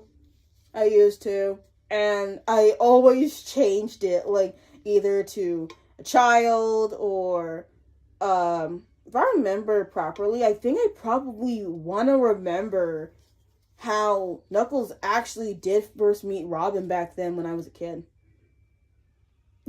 Sonic and Uncle. No, wait. Is he? That's actually a good question. Is he? Anyways. Let's see.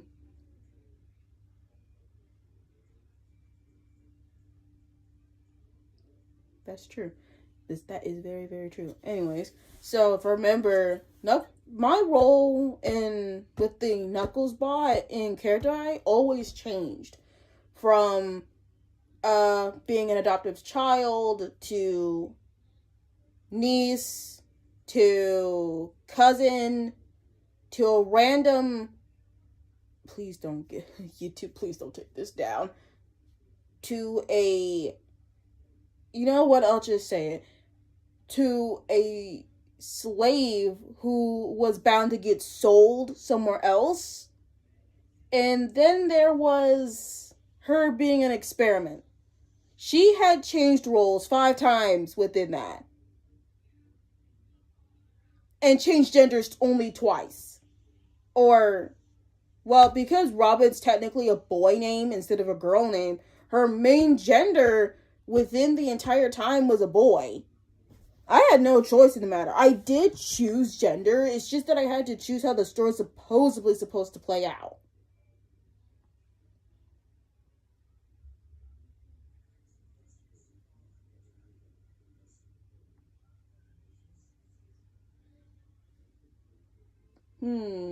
Should I? No. Should I play the Jacksons? Galaxy, should I play the Jacksons?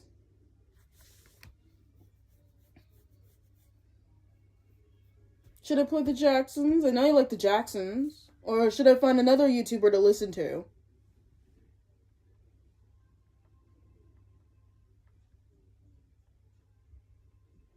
Should we listen to the Jacksons or another YouTuber?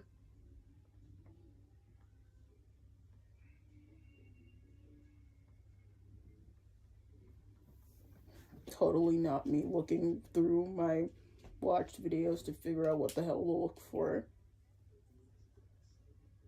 Alright. The Jacksons is the Jacksons.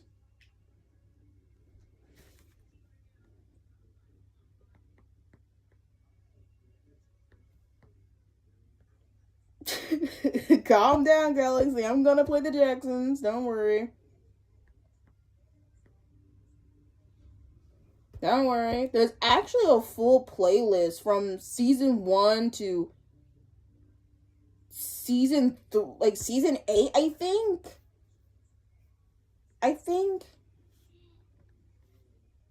Hold on, I'll be right back. Hold on, let me mute real quick.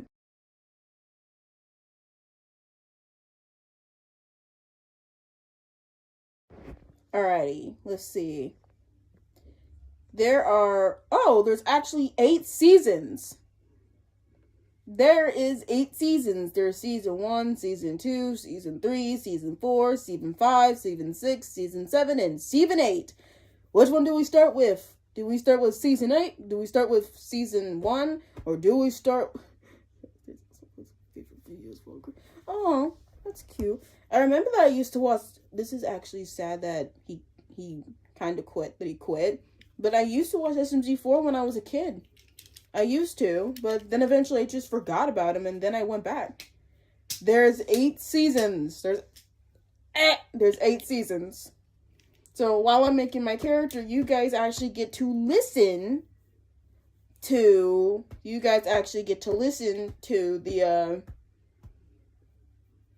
I don't remember where I left off. So I think so because this is the official person who made the Jacksons, and because you don't know the full lore, I think, okay, if I think about it, almost all of the videos were random. They were all compilation videos of random videos from random seasons. Meaning they weren't all in order, and we never saw season 1 fully. Let's see. So, the amount of videos within each season. Season 1 has 52 videos. Season 2 has 34 videos. Season 3 has 23 videos. Season 4 has 21 videos. Season 5 has 13 videos. Season 6 has 11 videos. Season 7 has 18 videos, while Season 8 has 26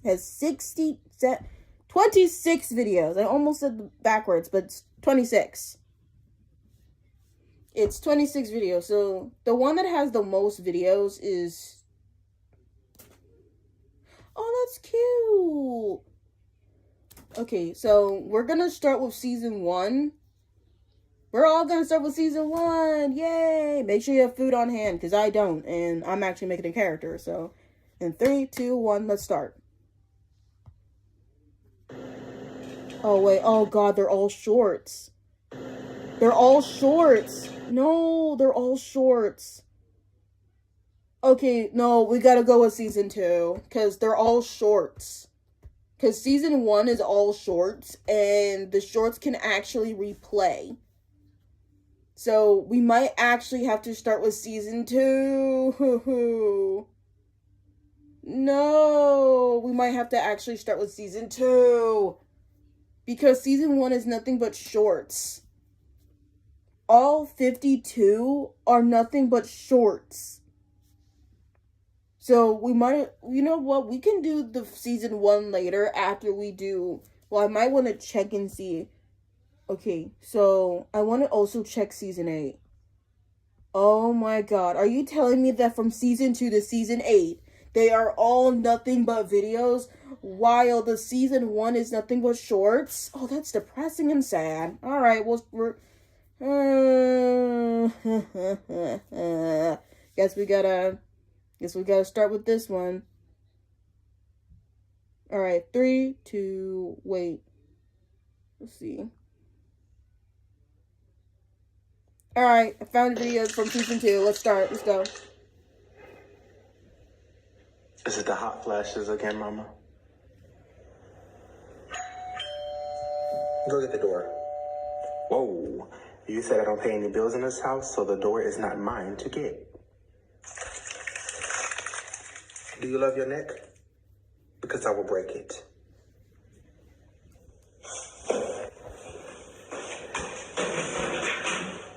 Miss Vanessa, what are you doing here? Brian, how are you? Tamika, I came to speak to you, mother to mother. Bitch, I haven't seen you since I put you in a hospital, and now you're in my home. Because your son is in mine, and I'd like to know why. Why is my mouth moving while the video is playing? It's part of it. It's supposed to happen. It's because that way, because I'm using my phone to live stream, and I'm using my iPad, which is what I was using for the art, my mouth moves because it's actually catching the audio. I have no control over that. So if I mute, because the character picks up when someone or something talks. Yep, that's true. Because if I were to mute it, you guys are not going to be able to hear it, and it's the only way for you guys to hear it. Yep, it's an app thing. If I remember, you did get creeped out by it because of how it looked.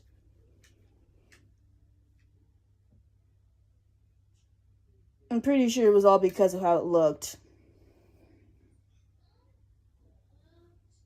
I want to change the background real quick. Much better, because this is actually high quality. Yeah, anyways, let's start again. Vanessa, Savon is 18.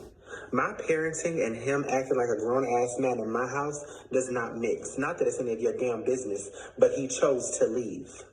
It's my business because not only am I taking care of my daughter and mine and your grandchild, but I am now taking care of the father too. I understand that you have reached a point in life where you can no longer ovulate, but that is no reason to abandon Savon.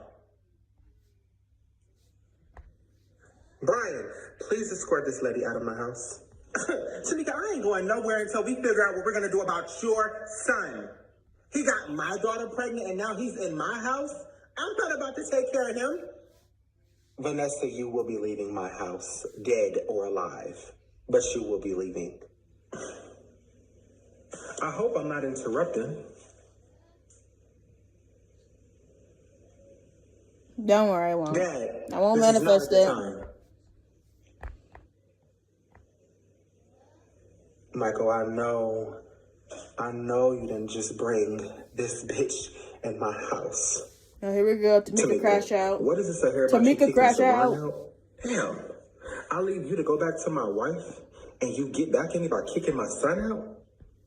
Oh, you said you left her? Damn, Tamika. Everybody trying to get away from you. Here it comes. It's a good day to go to jail. Here it comes. It is a good day to go to jail. I'm going to give y'all to the count of 3 Here it comes. to get the out of my house. Who the fuck do y'all think y'all talking to? Let me know, because I know y'all not talking to Tamika Jackson. I will light each and every one of you the fuck up. Michael, you know, get out. Get out.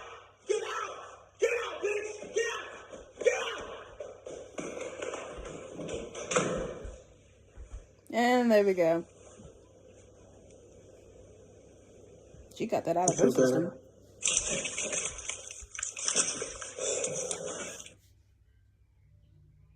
Karen, I told you to go through the front door.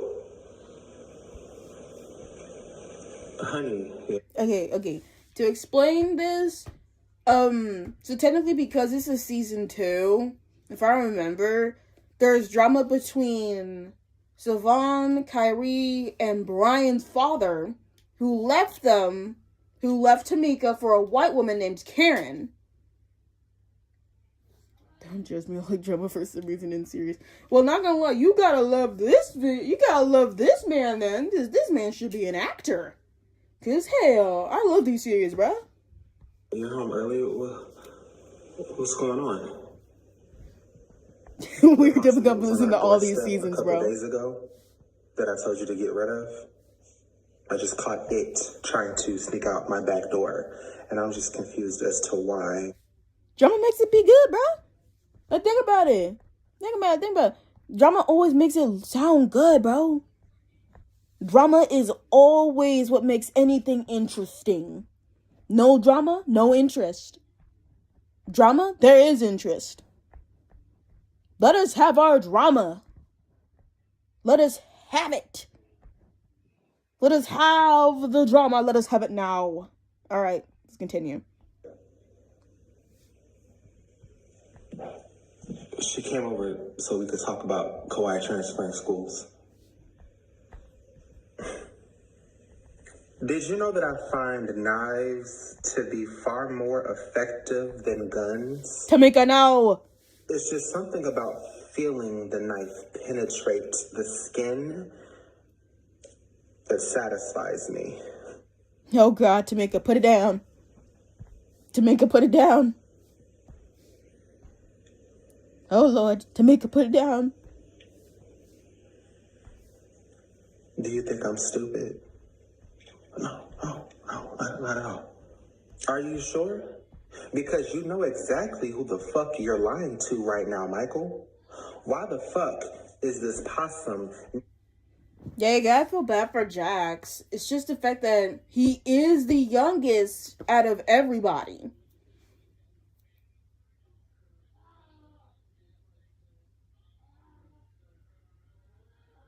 Ow. Alright, time to continue. Now, inside my house, after I gave you clear instructions to get rid of it. Honey, she came over so we could talk about Kawhi transferring schools. Speak, rodent. Rodent?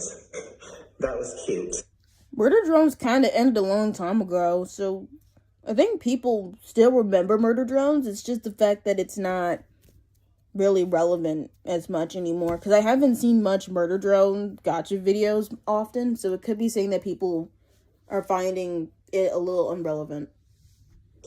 Michael, please tell your ex-wife that you are leaving her for me again. And I didn't come over here to talk about Kauai transferring schools. What the fuck do I look like coming over here for that? That could have been a phone call. Okay, fine. Tamika, I can't do this. You know what? It's fine. It's fine, you Uncle Tom ass bitch. Here we go, The drama. only reason why I took you back was for my kids. But I realize now that that was a weak bitch move. And I'm a hood bitch. I know better. I know better. I don't need you, and I don't want you. Get out of my house. Michael, she is giving you a way out to come back to me and our light-skinned children. Take it. Tamika, capital murder. A charge that I am considering living with if you and your Becky do not leave my house right now. You and your Becky. You and your Becky. Let's go, Michael. Damn, Tamika. If you and your Becky. Jesus. If you and your Becky. Alright. Oh no, Karen's back. Are you lost? No, I'm right where I need to be. In a life-threatening situation. I came to ask you why my husband hasn't seen his son since he left your sad, pathetic ass. I mean, not that I care if he sees them or not, but it seems... Why the fuck? How did you get in? Oh, Jesus freaking Christ. Hi. We're just watching the Jacksons right now. We're just watching them. Oh, shit. I think probably planning that after, like, I think sooner or later, like, probably, like, after, like, another hour or so, like, 2 hours, probably, I'm probably planning on, we can probably, like, I don't fucking know. Let's just continue, because my brain fried. to have him depressed. Careful, further disrespect could result in serious injuries for you. Tamika, don't be one of those ghetto baby mamas who don't let their children see their fathers because he simply no longer wants you.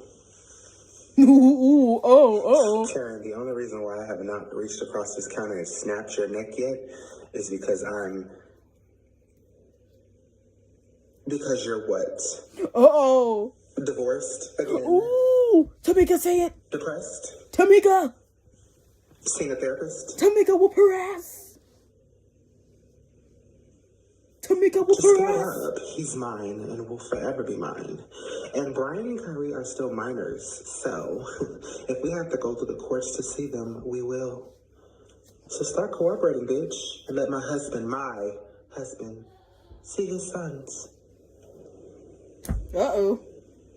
Tamika, whoop her. Yeah! Whoop her! God, this is so ghetto! Let go of me! Let go! Whoop her! Let me go! Whoop her! Let me go, you bitch! You're gonna spend the rest of your life in prison! Bye. Let's see if Michael lets you do that. Especially because for the next 7 months, I'll be visiting an OB. GYN.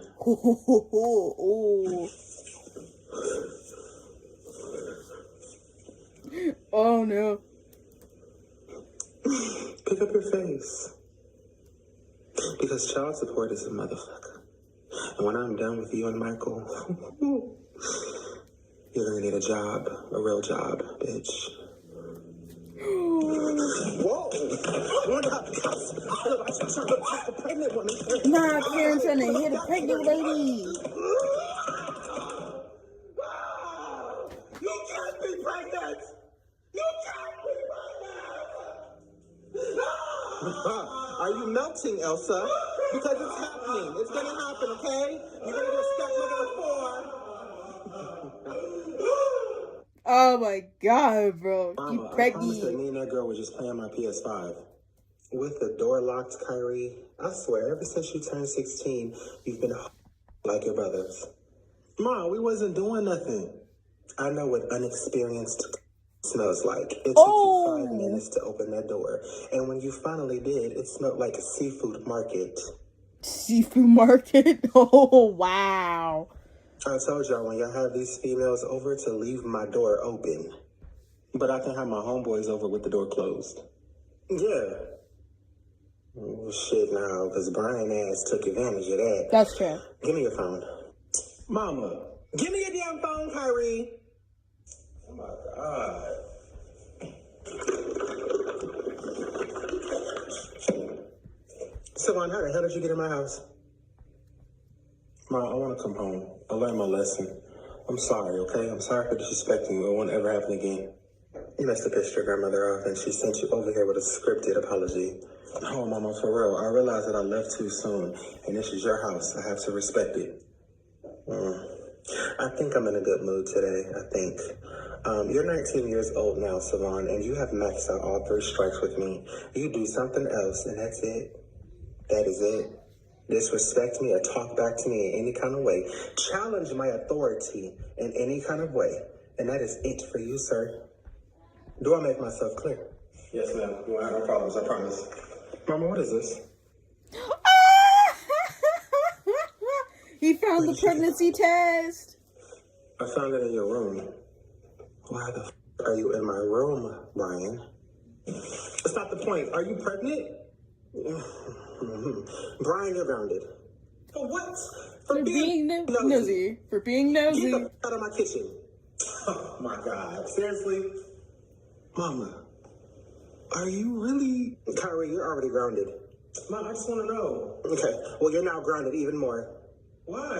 For being nosy. Get the f- out of my kitchen. Oh my God. I got so many questions. You're grounded. You can't ground me.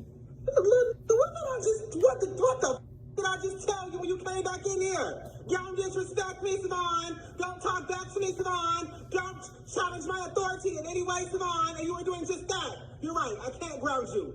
But I can make you homeless. You know what? I'm grounded. Not homeless. Now get the f- out of my kitchen. Not homeless. Tamika, no, not homeless.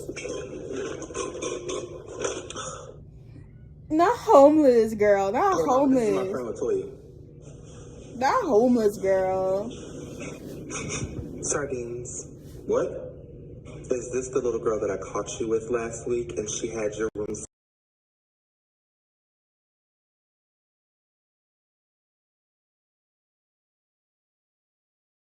Please, not now. It's my Discord. Sure. It's my If buddies. your brother decides It's to my go with buddies. you. They Mama, no, because my then buddies. you don't want to bring his boyfriend and then you're going to treat me like I'm a baby. Sounds like a personal problem. Latoya, is Hi, it? word. How old are you? I'm 17. Oh, so you're a predator. So you just Yo. turned 16. No, we're in the same grade. Oh, so you're repeating the 11th grade. Mama, can we go to the movies? Yes or no? Can you clean the piss off the toilet seat or no? Can you clean that dirty ring around the bathtub? We're listening to the Can you Jacksons. take a shower without being told to or no?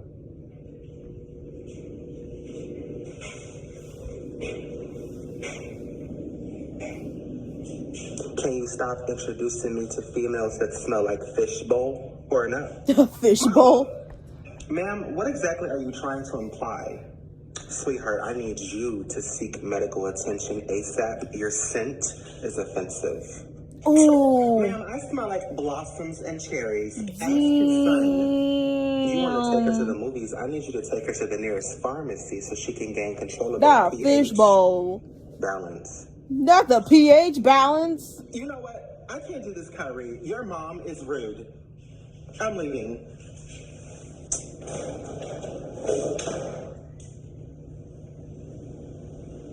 What was that? Kyrie, she smelled like China tea. Really, Mama? I'm not ready for you to date. I'm not ready for you. I'm not used to you bringing females. I'm not ready for you to date, okay?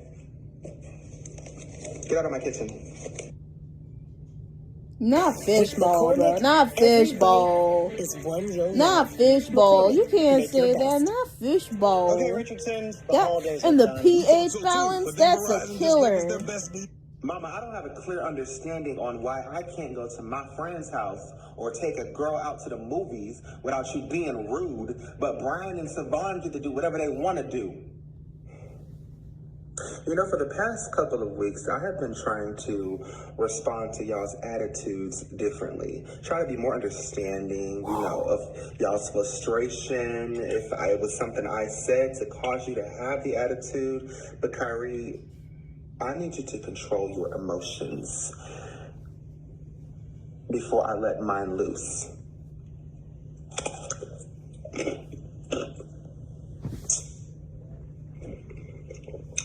I wonder if you can still smack your lips if they're busted.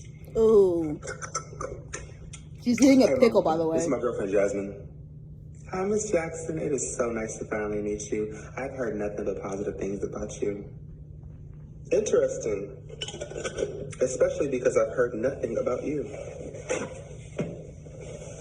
Mama, this is my girlfriend, Jasmine. I heard you the first time, Savon. What do you want? Are you about to be out all night? Please make sure you take a plan B in the morning. I do not need any more grandchildren. You do know he's a teenage father, right? Yes, I do. Miss Tamika, where did you get your bonnet? I love it.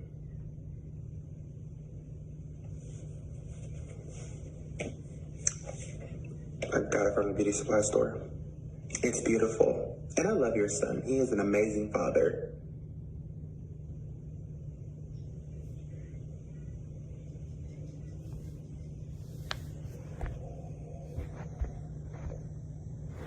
So, Jasmine, tell me about yourself.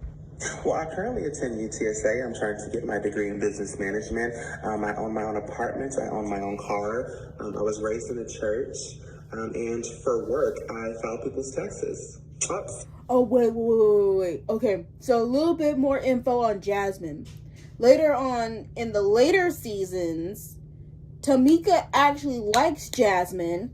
And because Jasmine's actually the only girl from Savon that she likes, she doesn't like any other girl that she likes that her child brings home. Now, because season 2 has because season 2 has 34 videos, this is gonna take a bit of a while. I knew it was something off about you. See, a mother knows. A mother always knows. You out here scamming people. Is that what you want, Savon? Somebody who's out here scamming people out of their taxes?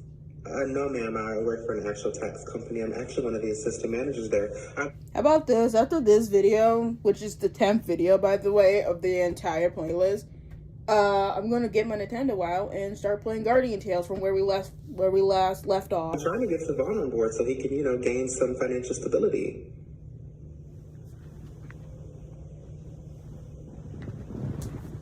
Gotta find my bag though. There it is.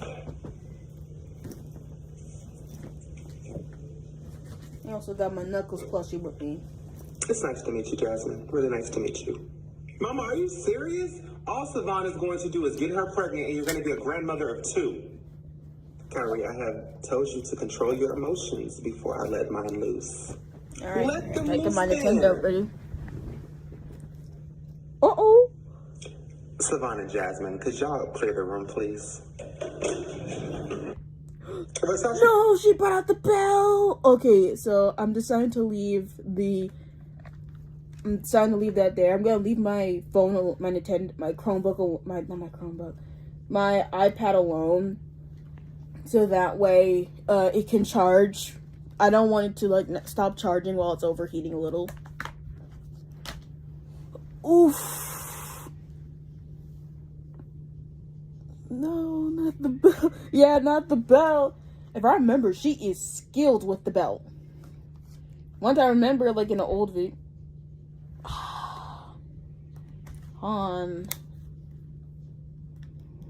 There we go. Apparently, one of the batteries for one of my controllers is depleted. There we go. So back to Guardian Tales we go. I could play it on the TV, but the problem is that the blue controller's depleted, so I can't do that. So all you're just gonna hear is the crunchy audio of my Nintendo in order for it to be loud enough. While I have my Knuckles plushie in my arms. There's no music because I remember shutting the music off. In order to hear the voice lines, I might have to turn it back on.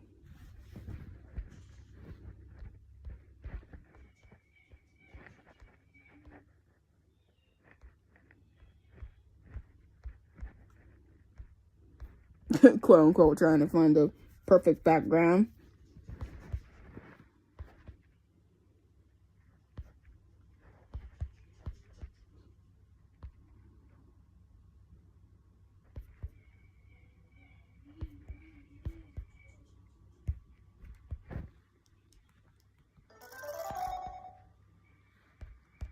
Never mind, screw it. We're gonna go with the red one. Let's go with the red one. Ah! Alright, there we go. You! Alright, I'm gonna go with the red one.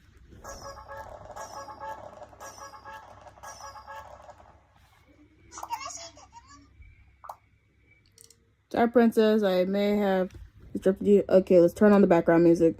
So if I remember where we last left off, yeah, it does. So if I remember where we last left off, is that we last left off after invading Red Viper's palace in order to avenge our fallen and now dead master.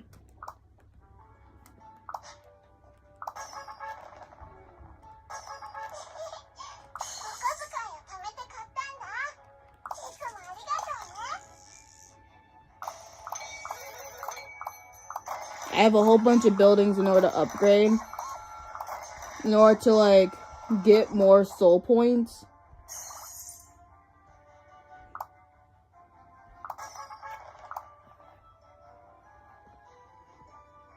Let's see.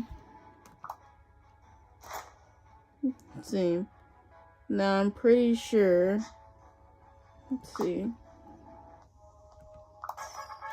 Yeah, I'm pretty sure that from where we left off, we must go Avenger Master from, after he died thanks to Red Viper.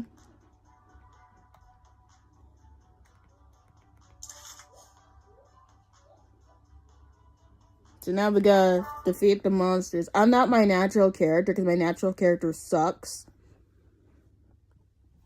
Because it has this water sword and it's been holding it hostage for a long time.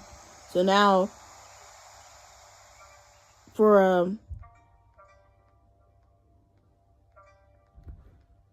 can you guys hear it good, or is it, like, way too quiet? Is it way too quiet for you guys to hear?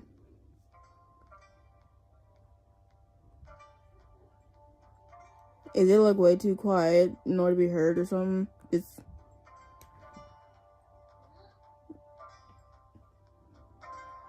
I'm gonna make the music at least a little louder. There we go.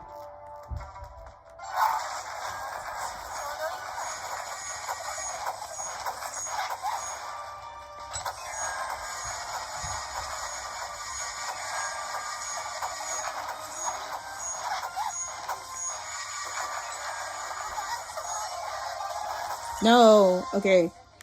So one of our characters died and we can't revive them during defeating the monster stage. So they're gonna have to be dead for a while. Or this entire time. Oh god, and I'm about to die. And I died. It's the first death after, like,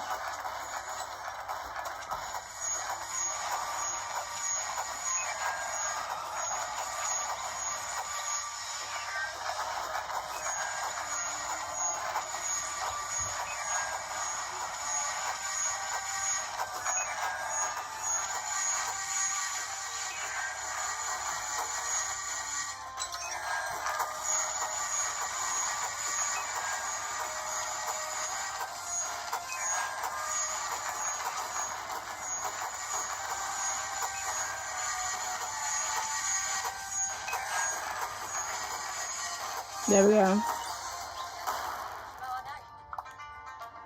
I think the music's way too loud.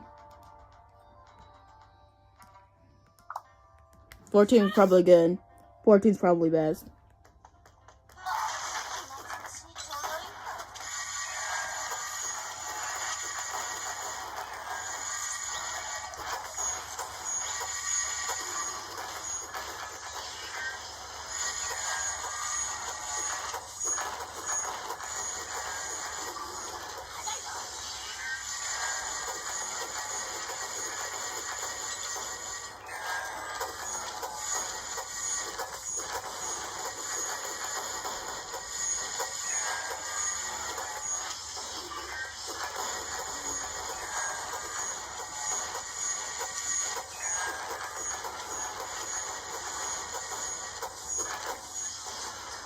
Damn.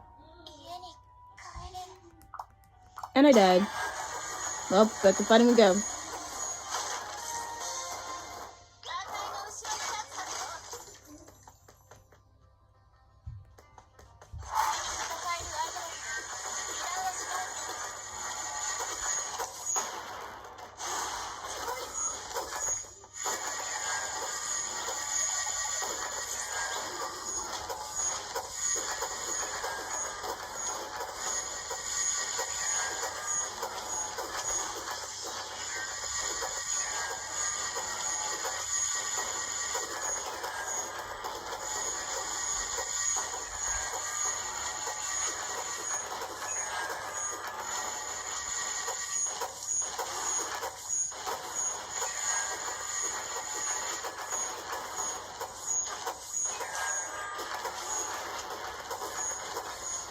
There we go.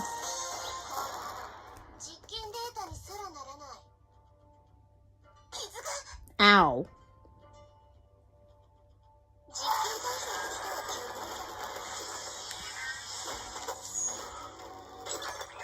Back up, dude. Damn. Shit, when I say back up, I mean back up.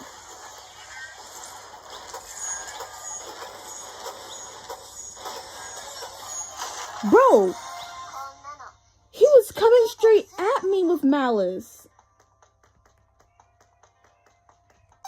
Bro was coming straight at me with pure malice.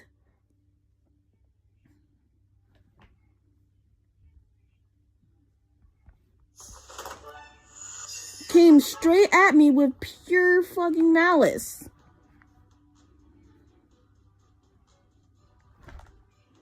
Straight malice. Dang, bro.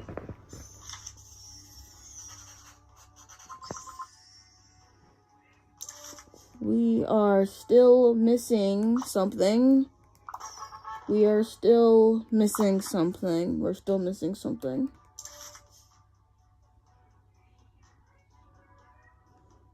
It requires basic, but the problem is that my basic, it only has a sword.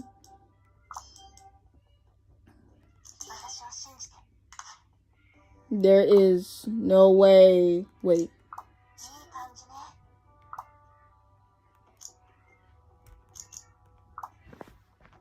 Please tell me that my...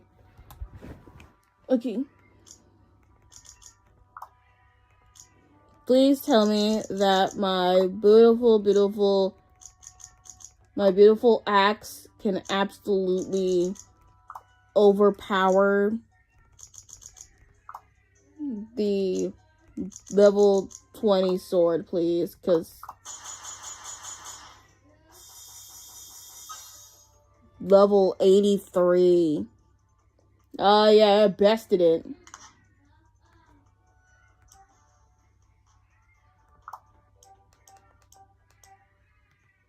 Oh yes, it bested it. So now I can literally attempt on beating the... Well, there's probably no point in actually defeating the dojo, because I still need to find somewhere. Let's see. Is there possibly a spot that we're missing? Oh yeah, we're missing a quest. We're missing one from the very beginning. My favorite movie? I don't really got favorites. I just choose a movie and see if it fits me. I don't got much of a favorite movie. Alright. Let's see.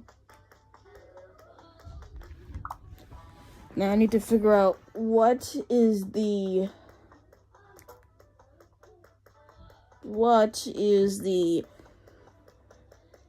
quest that I'm missing.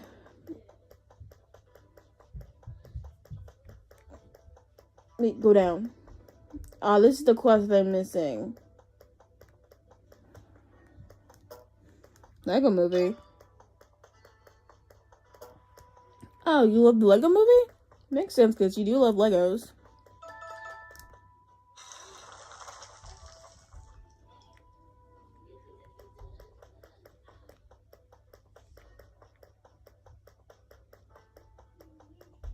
Oh yeah, we are, huh?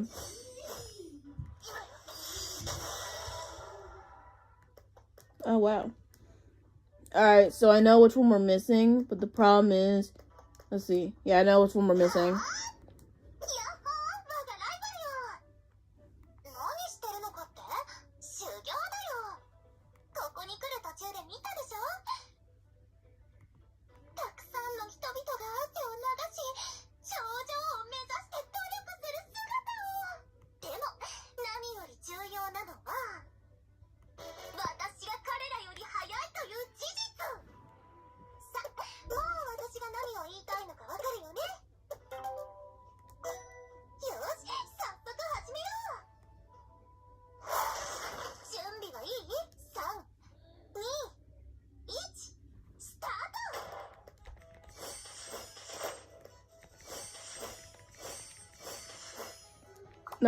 No, we are incapable of completing this quest.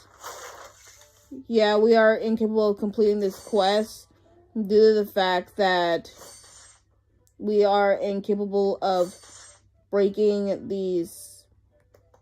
We are incapable of breaking the. Shut up, please. We are heavily incapable of breaking all of them at one time.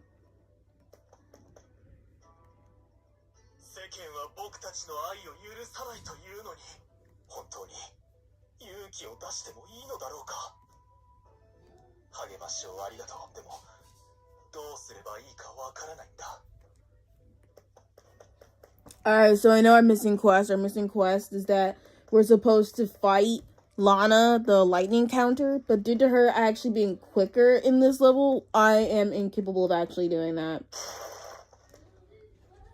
So I might have to find another. I have to find another person. Okay. I might need to find another person who possibly.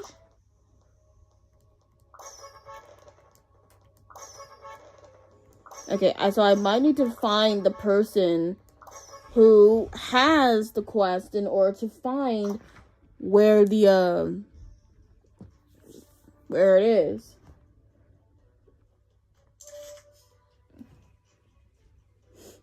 I'm gonna use my main character for this. I can't use the archer character because then it will just make me more prone to actually losing more health than usual.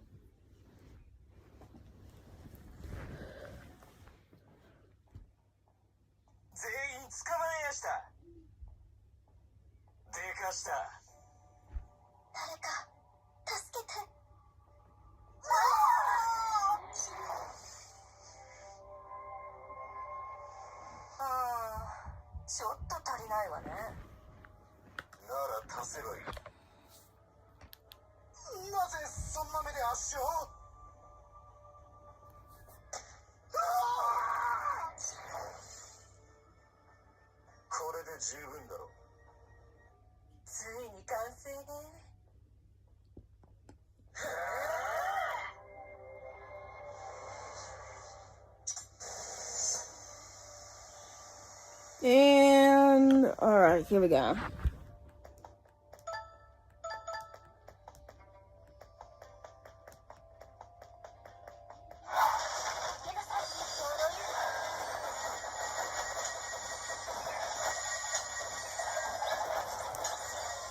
Damn! And no damage at all. Jesus Christ.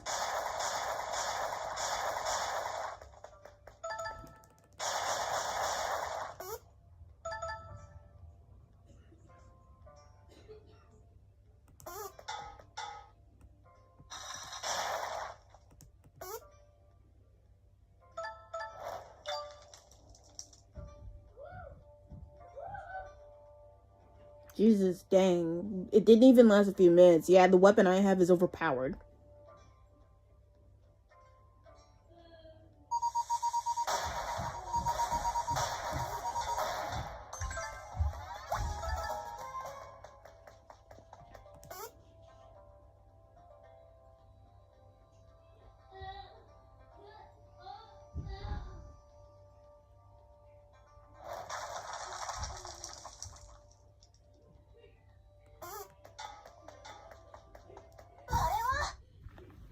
Here we are at the battle, but it's gonna take me a while because it will take a lot of revives.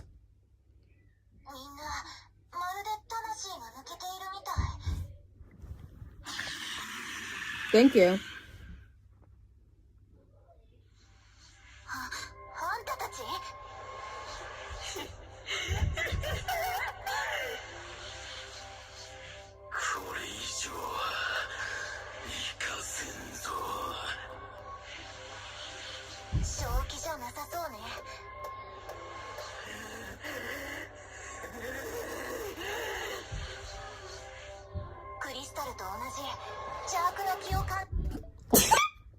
Excuse me.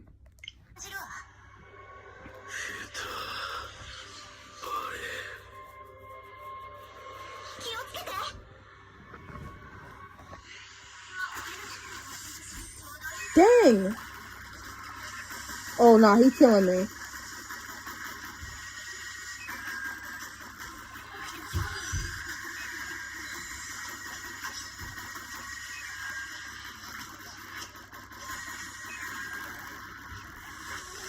I died.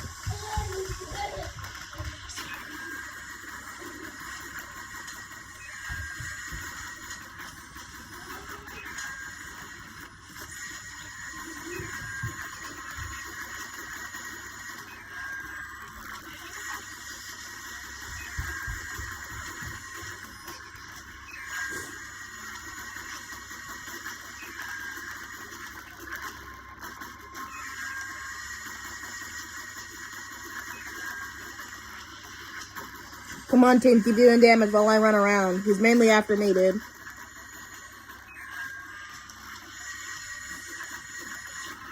Dang it, and I died. There we go.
Okay, I'm going to come back. Before I go to the final battle, I gotta do some things. Time to skip some things.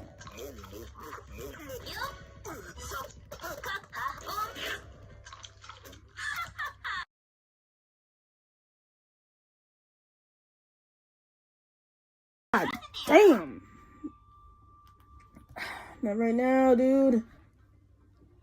I don't want to answer no questions. Ah, yes, here it is.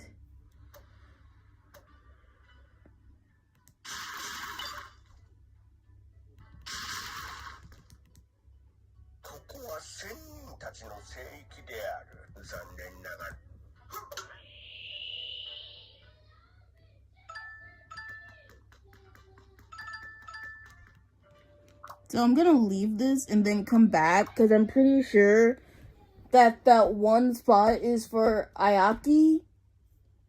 You fell asleep for a second? Oh no! Oh, my back.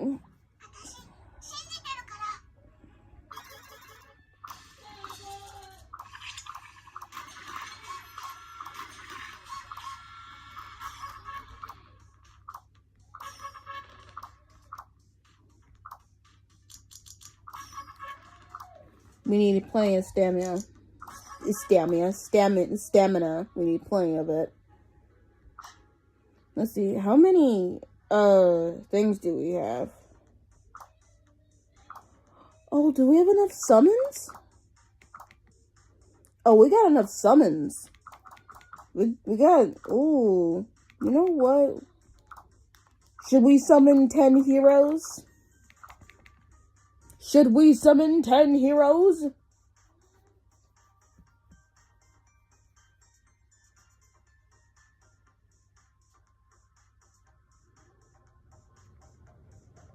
Ooh.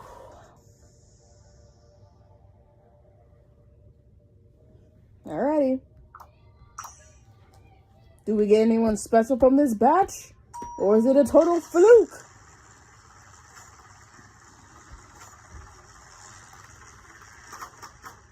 Oh, we got an SSR character. Alright. So we got Homecoming Queen Mina, who we already have. Rules Hero Hyper, who we already have. Twin Fighter Levy, who we already have. Junior Engineer Marty Jr., we already have. Super TN2 Blade, we already have him. Another Hyper. Another Marty. Another Aiki. Oh, damn it. Oh, wait, we didn't get Amy. Thank God. And who's our SSR character?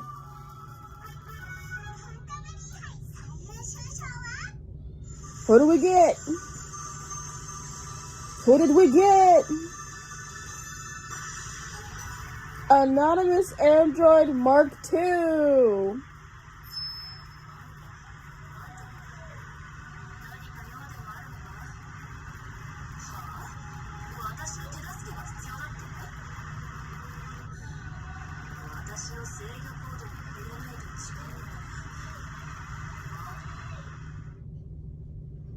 We got Anonymous Android Mark II.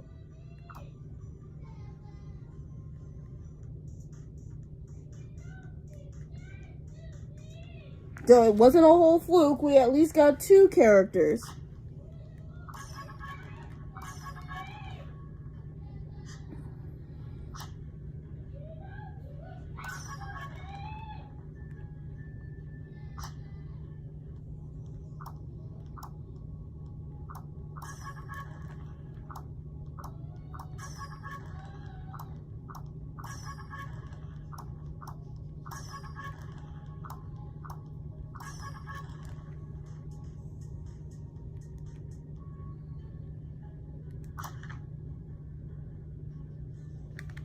I might need to swap my character with Ayaki. So that way, there's a chance that Ayaki might be the person that that's needed right now.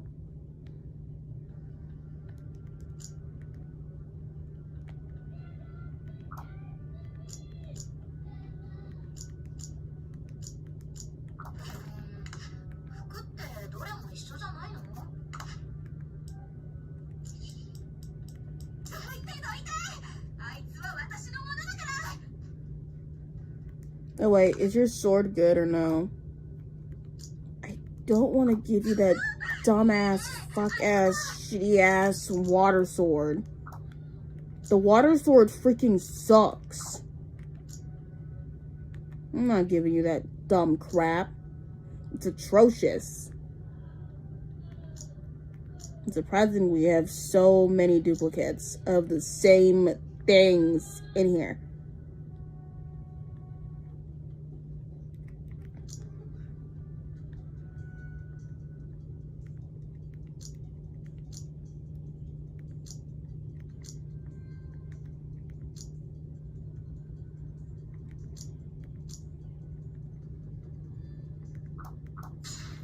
Level 58. Better than... It is better than what we previously had. So I'm pretty sure that I might need to go back to that pot and see if Ayaki is the sacred one. If she is, then I technically chose the right character.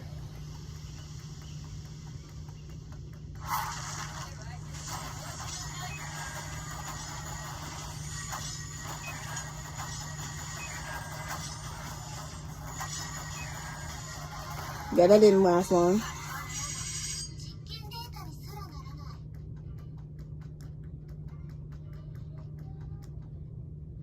Thank you. It took 2 hours and a few minutes. 2 hours.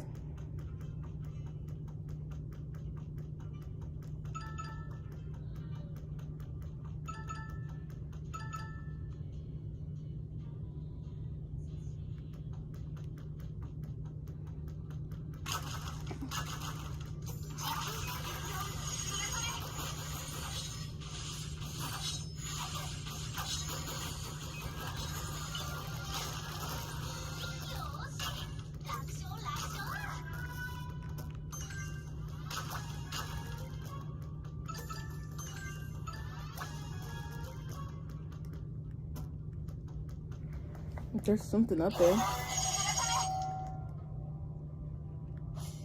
Insert the music sheet. There's a music sheet? Whereas I gotta look all over the place. Okay, I need the uniform for that.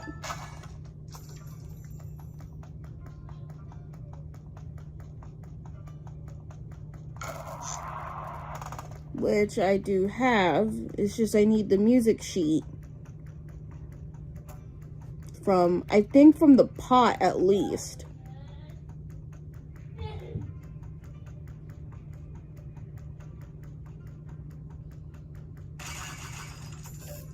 I'm gonna see. If it's not Aiki, then it could be me.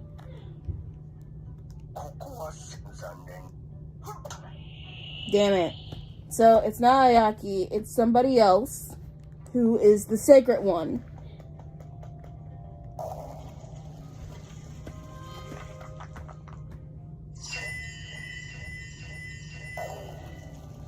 Okay, hold on. Bathroom break.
I'm back.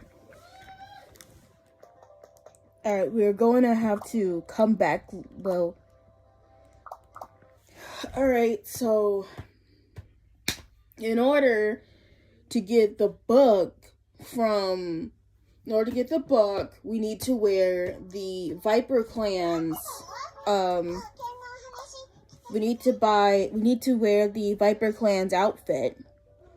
That way, we can be seen as one of them.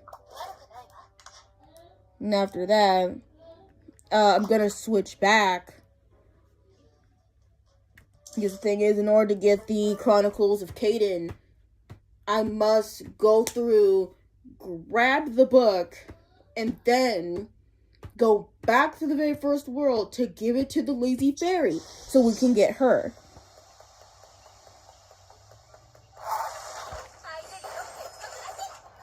Damn, I died quick.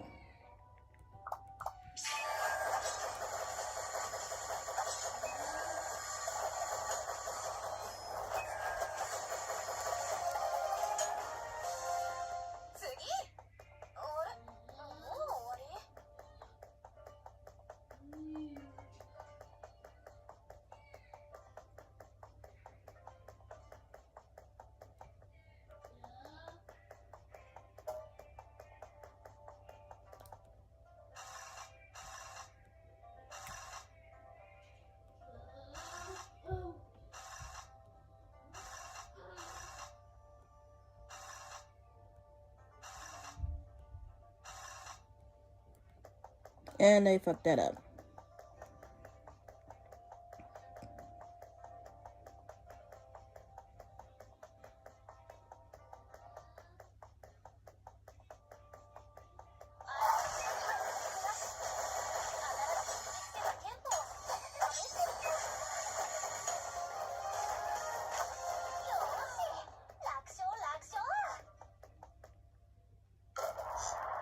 Bye.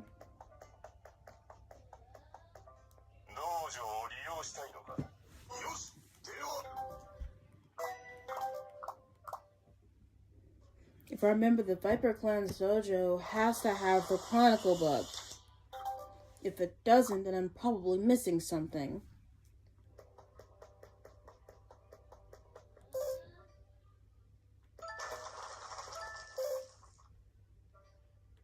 That means the...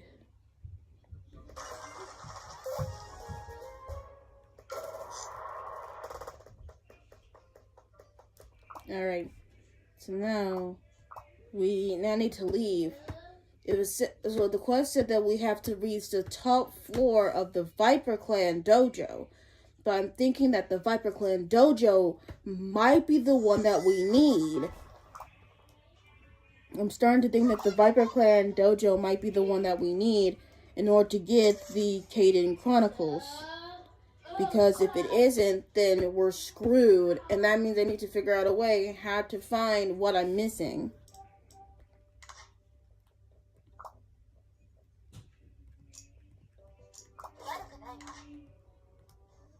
Because I'm pretty sure that the Chronicles of Kaden should be in this. If I remember the layout, it's in a cave, if I remember. Nope, this is just a dojo. Wait. I will challenge.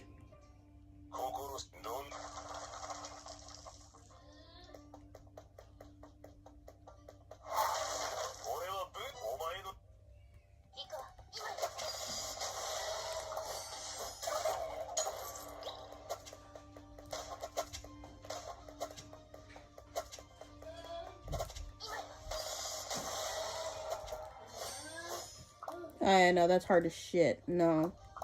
So, yeah, we're missing something. That is the dojo. That's not where we're supposed to go. We're supposed to find a cave where it is.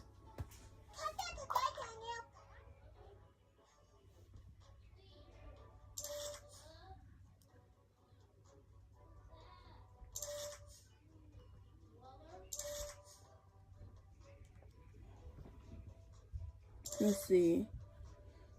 I gotta figure out which one has the Chronicles of Caden? Because it is in this world, but because I'm getting a headache from just... Alright, so because I'm getting a headache, I pretty much might end this live, so thank you for anyone who's watching right now, and good night.